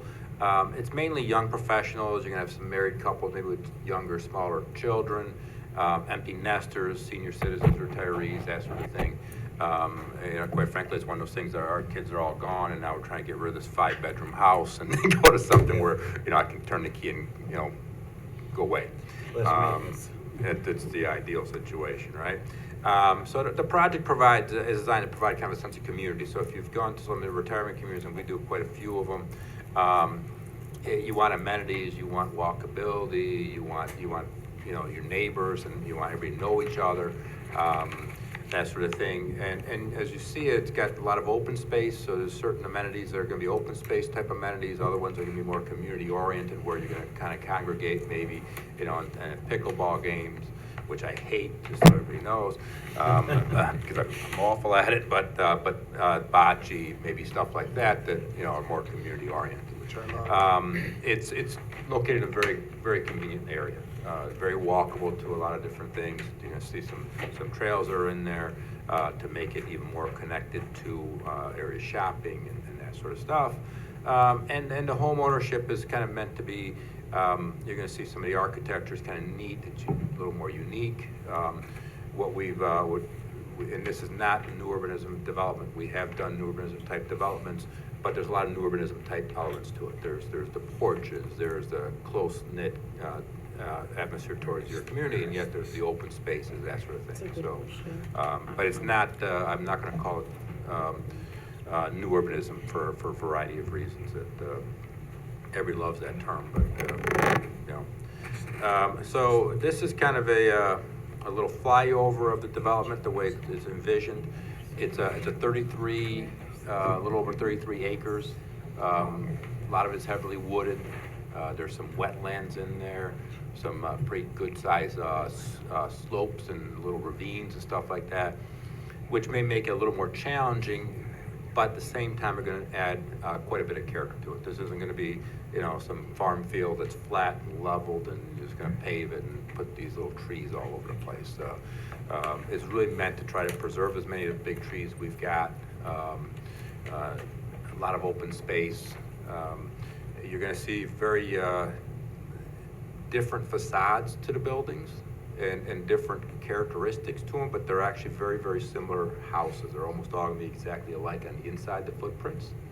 But there's different porches, there's different window configurations, different roof lines, that sort of thing that gives it kind of a little bit of a more unique type of flair. But as you can see, you've got that sense of community. You have the porches. These aren't meant to be big. Here's your townhouse with a massive garage door that occupies the entire front of it, and then this little bitty entrance that you go in, and then you can park your car and never have to come out and never meet your neighbors, that sort of stuff. So there's some neat things to it. There is going to be a clubhouse that's a central feature for the development.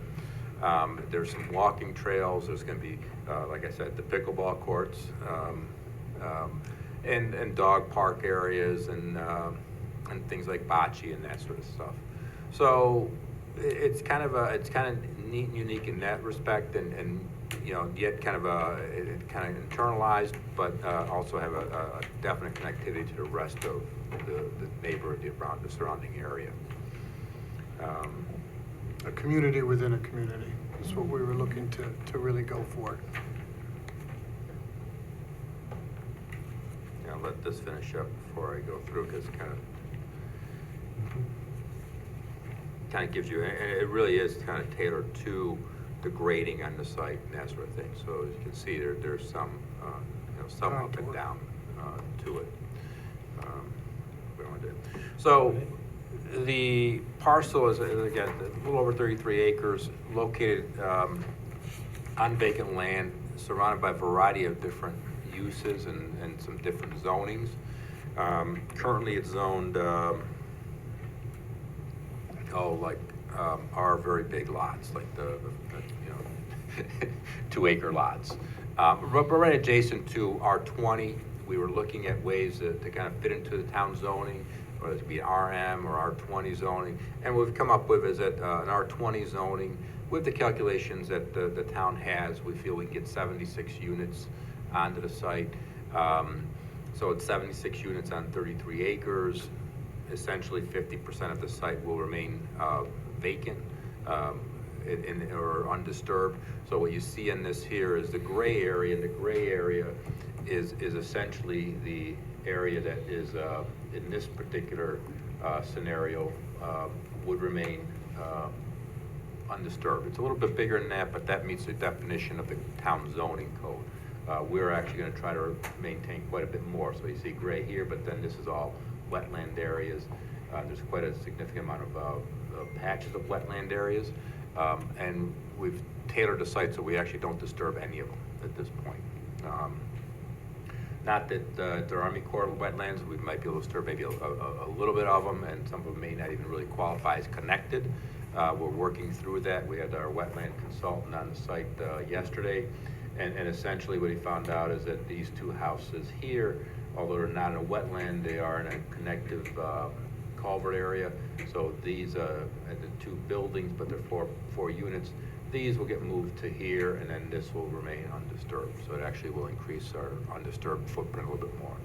The goal is to have phase 1 here, and then this here will probably be divided into 2 phases depending on the structure of sales.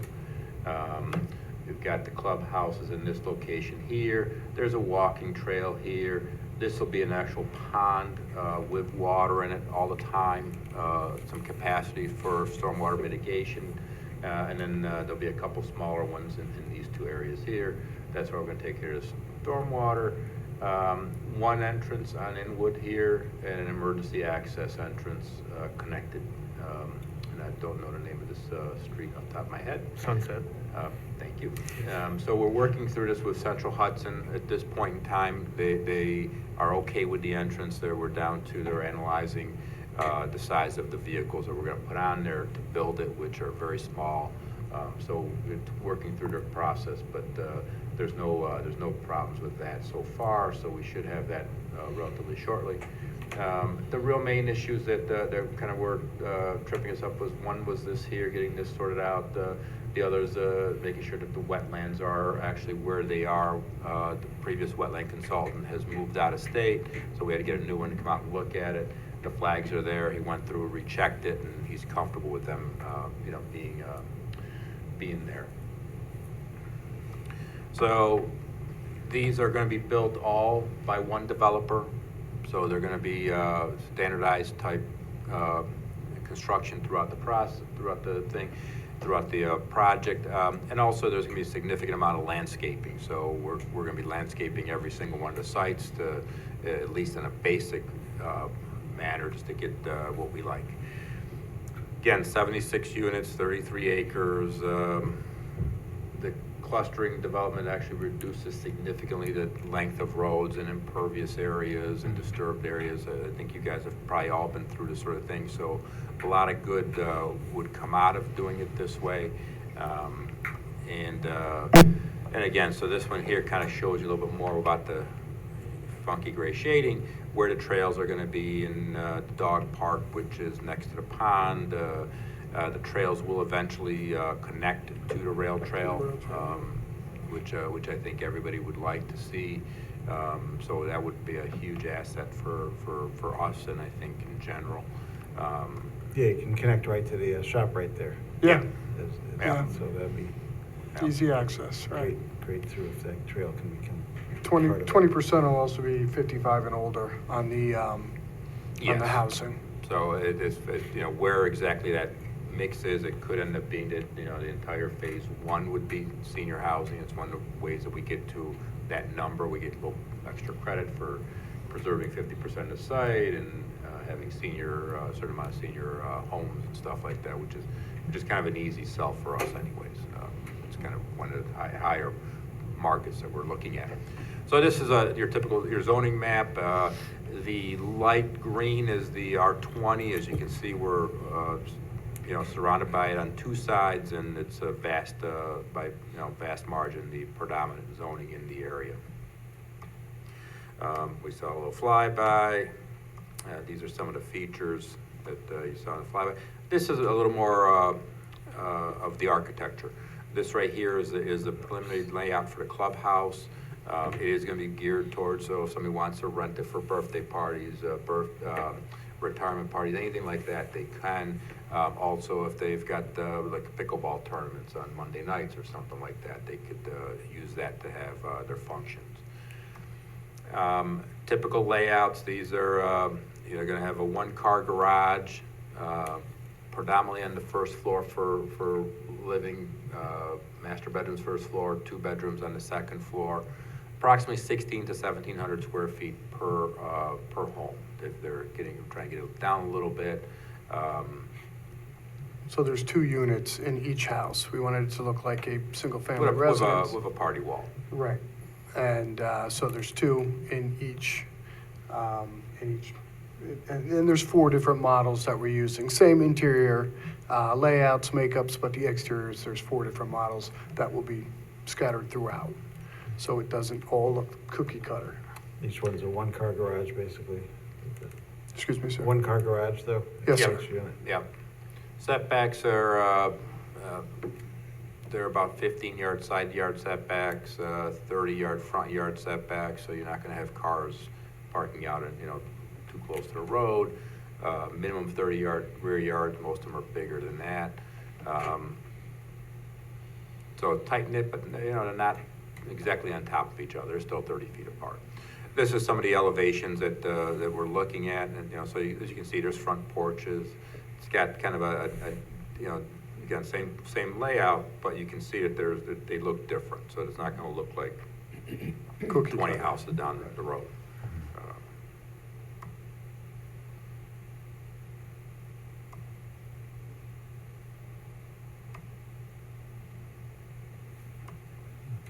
Any thoughts, questions? What is the bedroom count? Is there 3 unit? It's, right, 2 bedrooms and an office, or a 3-bedroom, right? Generally. How many bathrooms? I would imagine it's going to be. I'm sorry, I didn't hear the Number question. of bathrooms? 2.5, yeah. 2.5. They did submit for, they will be on the agenda in December. We got a submission a little bit late. We had, as you know, a very big agenda this month, so we couldn't accommodate it. But they did want to make the presentation, introduce the project at least for people to start thinking about. Sounds good. The town board also has seen this because it would involve a zoning change. So there's actually been through a couple of different iterations of the design. One of the things the town board really liked about this is the home ownership aspect, the fact that these would be individual lots, so you would be able to own the townhome and your own lot, versus we have a lot of rental, even townhomes in Eastdale, that are rental and things. So that was one of the things that appealed to the town board, when they made their initial presentation. And the rest of the gray land that's not owned is owned by who then? It would still be owned by the association. By So HOA. there would be an association that maintains various elements and make sure they stay maintained. Right, So, and a conservation easement, right? They'll all be in a conservation easement, exactly. And the access road would be would it be a dedicated town road? Is that your plan? No. Or private? No, it'd be a private road, Okay. gated both ends. I don't think it needs to be paved, but it does need to be stone. or maybe The it could be access, paved. emergency access? Yeah, I can't remember. It just has to be able to support the fire apparatus. Yeah. Yeah, I've got one comment. I didn't see any guest parking? I live in a townhouse community, that's why I'm asking. Yeah, I mean, it's one of those things where, Originally, there's a lot of on-road parking. You know, How wide are the roads? I mean, this is detail that we can get into Yeah. more starting next Right, month, but but, questions you know, that- Yeah. you can't park on the street over the, although this is gonna be a private road, so actually, that's an interesting question. It still has to remain accessible Okay, for so, emergency vehicles. all right, so you can't park overnight in the wintertime, but during the day you could, certainly. if you have Right, it. so we had originally had a parking lot up by the, there's some spaces by the by the community center. community center, but Yeah. that's, and they have their driveways, they do have driveways, and the one-car garage, so there's not a designated area for visitor parking, but they can use I guess if the association permits the parking for I don't even know how many spots we have there, Greg. What do Yeah, I we think we've have? got about a half a dozen. Okay. And that's all we town could put water some and more. sewer, gas, natural gas there? Yeah. Yes. All right, so it's basically two, you get one car in the garage and one in the driveway for each individual. unit. Yes. Three. And the Two, roads would be potentially wide three enough, roads, and the public-private thing we've got to figure out still, but they would definitely be wide enough so you could park a car and still get two cars past or a 24-foot road or something like that. We've done these in Ants Grove, which is a new urbanism development. They don't have any real problems there. I mean, these are not like high-traveled roads. Where's that, you said Ann's? Ann's Grove. It's actually in Syracuse, in Camillus. It's a project we designed with Duani, and those are actually, that's why I wouldn't recommend it, but there's some of those are 18, and some of those are 18, 20, and 22-foot roads. Probably And more then we finally CNU. went up to 24. Probably more CNU if it's Duani involved. What's that? Probably more CNU if Duani's involved. Yeah, it's more of an urbanist, right? Yeah, that's a new urbanism development. There's features that work and features that don't work so well. I mean, I think these are, those lots, we had some lots there that were 20-foot lots with, 12-foot buildings on them, and it's a little too tight on a hill, especially. Works well if you're in flat Florida or something. There's not a significant amount of demand. It's not a development geared towards big families, that sort of stuff. Is there an issue with the emergency access crossing the power lines? No, they're very high power lines. Yeah. We were originally we were very concerned until I went out there and actually looked at them, but there's a set that's on the metal towers. Those are very high, and then there's a set on wooden poles, and even those are extremely high. The bottom of those lines are probably 25 feet in the air. You just have to avoid that tower that's close to the driveway there. Yep, and we've had it surveyed. We've provided those to Central Hudson. We've provided a plan, and like I said, they in concept, we're good. Their biggest concerns right now is what we're going to be driving on there when we construct it, and they must have some fiber optic in there or something like that. I believe there's a high-pressure gas main that goes through there. Is as it? well. I was going to say, or a high-pressure gas main, which are not very deep. So you're saying it's a gated community, so it's all... Well, so the private road part came in at one time when it was going to be a gated community. At this point, it's not. It's not a gated community. So anybody can drive down those roads. They're public roads. They'll be built to town standards. And how is the access to the shopping area? Because isn't that... There's shop a right? walking trail that comes here, goes around the pond, Correct. comes around like that. There's another spur that's going to come out to here to connect to the rail trail. Yep. I mean, you could walk through here, That's gonna be gated, mainly so vehicles, so vehicles don't utilize it, but the fire department could. But that's also, people wanted to walk from one neighborhood to the other, they definitely could. Just curious, why don't you have any of the development on the far side, Well, which is field? we're trying, the concept, so if the theoretical nature of this is that we could and make bigger lots. But rather than trying to come down, it's a hill. Slopes, yeah. And, rather than come down and just tear this entire site apart, which is a good old-fashioned way of doing it, where you just come in there and start leveling everything and building houses, and then you end up with a raw piece of earth that you just develop. Right. We're trying to basically stay in this half of the development here, offer, ways of preserving as much as we can around it. And then The rest of it reason I stays ask open. that is I'm slightly familiar with this site, I've walked it before. There is, I have a little concern about the wetlands on the site, frankly. Sure.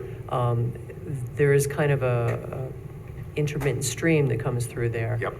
And it flows all the way through the site, kind of meanders with various wetlands here and there until it goes beyond what you have as a pond, which is actually a standing water wetland, open emergent wetland. And then it disappears into basically an old stone culvert. I just looked around until we found why the water just suddenly disappears, and we unearthed a stone culvert. So that's west of the pond there? Well, the pond area I'm trying to is, get this survey. is an open emergent. It's just some standing water. So you may not have, because of the recent Supreme Court ruling, you may not have much of an issue with jurisdictional wetlands. I'm not exactly sure, but there are some significant wetlands on that site, including that what you call the pond area. So we'd have to take a real good look at Are you talking about this area here? that area there. Yeah, that wasn't flagged. We've got, this is flagged, this entire area here is flagged. The stream comes through here, and into here. Well, this comes out this way. And that's where these houses here is where I think the stone culvert is. No, the stone culvert is on the other side. Is down here? Down there, beyond that. Okay. I would very much like to meet up with your, who did you have flag this? Tom, who's the last guy we had? If you can just give that Yeah. information to me, Yeah. and we can sit and hash this out, It was because supposed to be today, so I was gonna meet him, but I didn't get a chance. So I just came down today. But that's, so I mean, the goal is to avoid stuff like that. So if this is a bad spot for the pond, we've got opportunities to move it and we get a little more into detail. We were looking at the survey and the grading plan and said, hey, this. well, undoubtedly, you'll need an aquatic resource permit Sure. from the town, and it just depends on, how much, And that's what we're and in getting. some, the quality of the wetland, because Yes. some of those areas, it's not, it's a drainage ditch. Part of it is a drainage ditch which has eroded and become a very steep drainage ditch, but there's quite a bit of wetland there and non-draining, well-draining soils. Well, we've been trying to get it going all since summer, and we finally, because the gentleman that originally did it, he's moved to Vermont, have not been able to get him down, so we finally found somebody that could, Brought somebody new in. good with. Jim Bates? Okay. Yeah. So, those are sort of things that, we Any can sort out. plans for basements, or are they all on slab? Slab, on nothing slab, slab. On slab, so that helps with that Yeah. issue potentially. Yes. I mean, it's not on your parcel, but any idea what the grass area is just to the north? That's an old landfill. That's a landfill, okay, that's what it looked like. So I don't know if there's any concerns there. Leaching from the way. I was kind of concerned about it a little bit, except for the fact that we've got, the grade changes are such that it should be isolated, and it's known, it's been, documented, and, but, there's basically a huge grade change between here and here. This is up high, or this up high, this is down low, so. Are they venting on, or like, I'm sorry? yeah, okay. What was the question? I don't know if they were venting, you know, obviously. Yeah, I think there are Yes. pipes sticking out. That's what I was Yeah. like, There are. yeah. I'm only bringing it up because if you're purchasing a home there, potentially, but, On the parcel next to it you're talking about? yeah, yeah, yeah. That's not part of the Hudson River State I'm Yeah. sorry? It is. landfill? Yes. Yeah. Okay. Different one than the one that we're talking about in the front, Yeah. but this is in the back. Yeah, we've spent a lot of time obviously looking at Yeah. the other side, you know, where the ShopRite and everything is, but less up here. All right, well, they'll be on next month. Thanks. So, Yeah. It's a great overview. Thanks for hanging in there. and Thank you for your time. Tonight. All right. Pleasure. Yeah, thank you. Yeah, thank you. Happy Thanksgiving. yeah. Thank you too. And we've got one additional item that got added on at the end. Eric, Yep, yeah, you've got, I sent it up this afternoon, you've got some hard copy in front of you. Basically, they're, I think somebody asked on Tuesday, is the restaurant at 44 LaGrange ready to open yet? And the answer is yes, soon. I know I met the proprietor the other day, and he's hoping to open his doors in 2 weeks, is what he told me. Meanwhile, the owner really wants to, you know, get things settled in his temp CO, and what came up was from the previous punch list, really the only item remaining outstanding was one that the board was asked about once before, which was the stone cladding of the exposed foundation. That came up at the time that the house had to go up 3 feet. And so they had a little bit more of that, and at the time, the board said, no, they wanted to see the stone cladding. Now, but in closing things out, they didn't do that. They felt like they wanted to paint it black instead, and they felt that that would be a better solution. there's a song in there somewhere. So they submitted a field change proposing that. I said, the board wanted stone cladding, and they said they really want to have it black. So I said, well, I'll let the board discuss it. You know, they feel like it works better. There isn't much other stone cladding foundation in the area, and they thought the black was attractive. So they'd like you to weigh in. Yeah, I know Peter, I think, was one of the ones that suggested stone, but he's not here tonight. Oh, so I did dig out the approved architecture. So one of the sheets is the elevation. Yeah, the second You one. can see the cladding on the approved architecture, and that was after they had to raise the building 3 feet. So it's a Yeah. reasonable representation as You to what have- it would look like. And then there are pictures. Do you have an idea what color that stone was, or what kind of? It's listed as gray, no, it's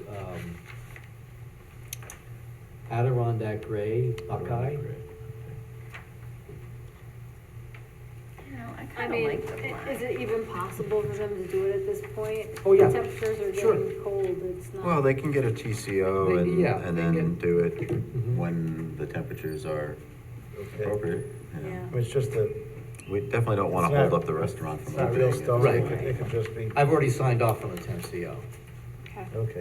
okay. So So they're the free to restaurant open. can move in regardless. I mean, it's just a cladding, it's not real stone that looks right, it's just a Right. cladding product. I kind of like the stone look myself, but I feel like the black almost looks better though with what they've done. I don't know. Yeah, I feel the same way, Nicole. I Yeah. feel like it makes the natural wood pop. Yeah, because if you look at the renderings, it almost seemed like the color that they were gonna use was gonna be a gray, more of a gray. Yeah. And this building It's looks more white. almost white, yeah. I agree. so you, Joan, you think no I stone? like, yeah, no stone. I kind of like this. Yeah. Let's take an official vote, I guess. Ahmad, what do you think? I'll go with the hair. Good man. So we got two votes for black. Yeah, Three votes. I'm okay with the black. Do we have any idea how big those plants are gonna grow? Because the black would be acceptable to me if we could get a little more height on those. Actually, they look like boxwoods. They're Yeah, boxwoods, so they'll they're grow. not, they're gonna grow a little bit. They'll cover most of it in a couple of years. That's one thing I was wondering too, if we had made them do the stone, would that suddenly be not even visible? Right. Because they do have a long, big line of them. The boxwoods there. The boxwood should fill in pretty good, right? Mm-hmm. I think they grow, I don't know what they grow to, like 4 They feet. grow big, you have to cut them back. Oh, yeah. Yeah. they'll grow What do you really think, big. Ben? Okay without the stone?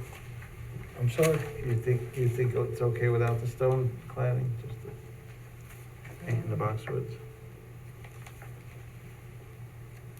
I think we got 3. I'd like to see the stone, I think it looks better. 1, 2.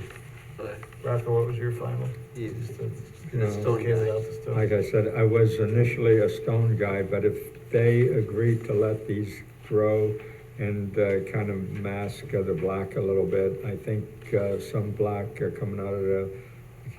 coming through the green, I think might be attractive. Well, it looks like we got at least a 4 to 2 in favor of the black here, so. Okay. Being democratic, I guess we'll.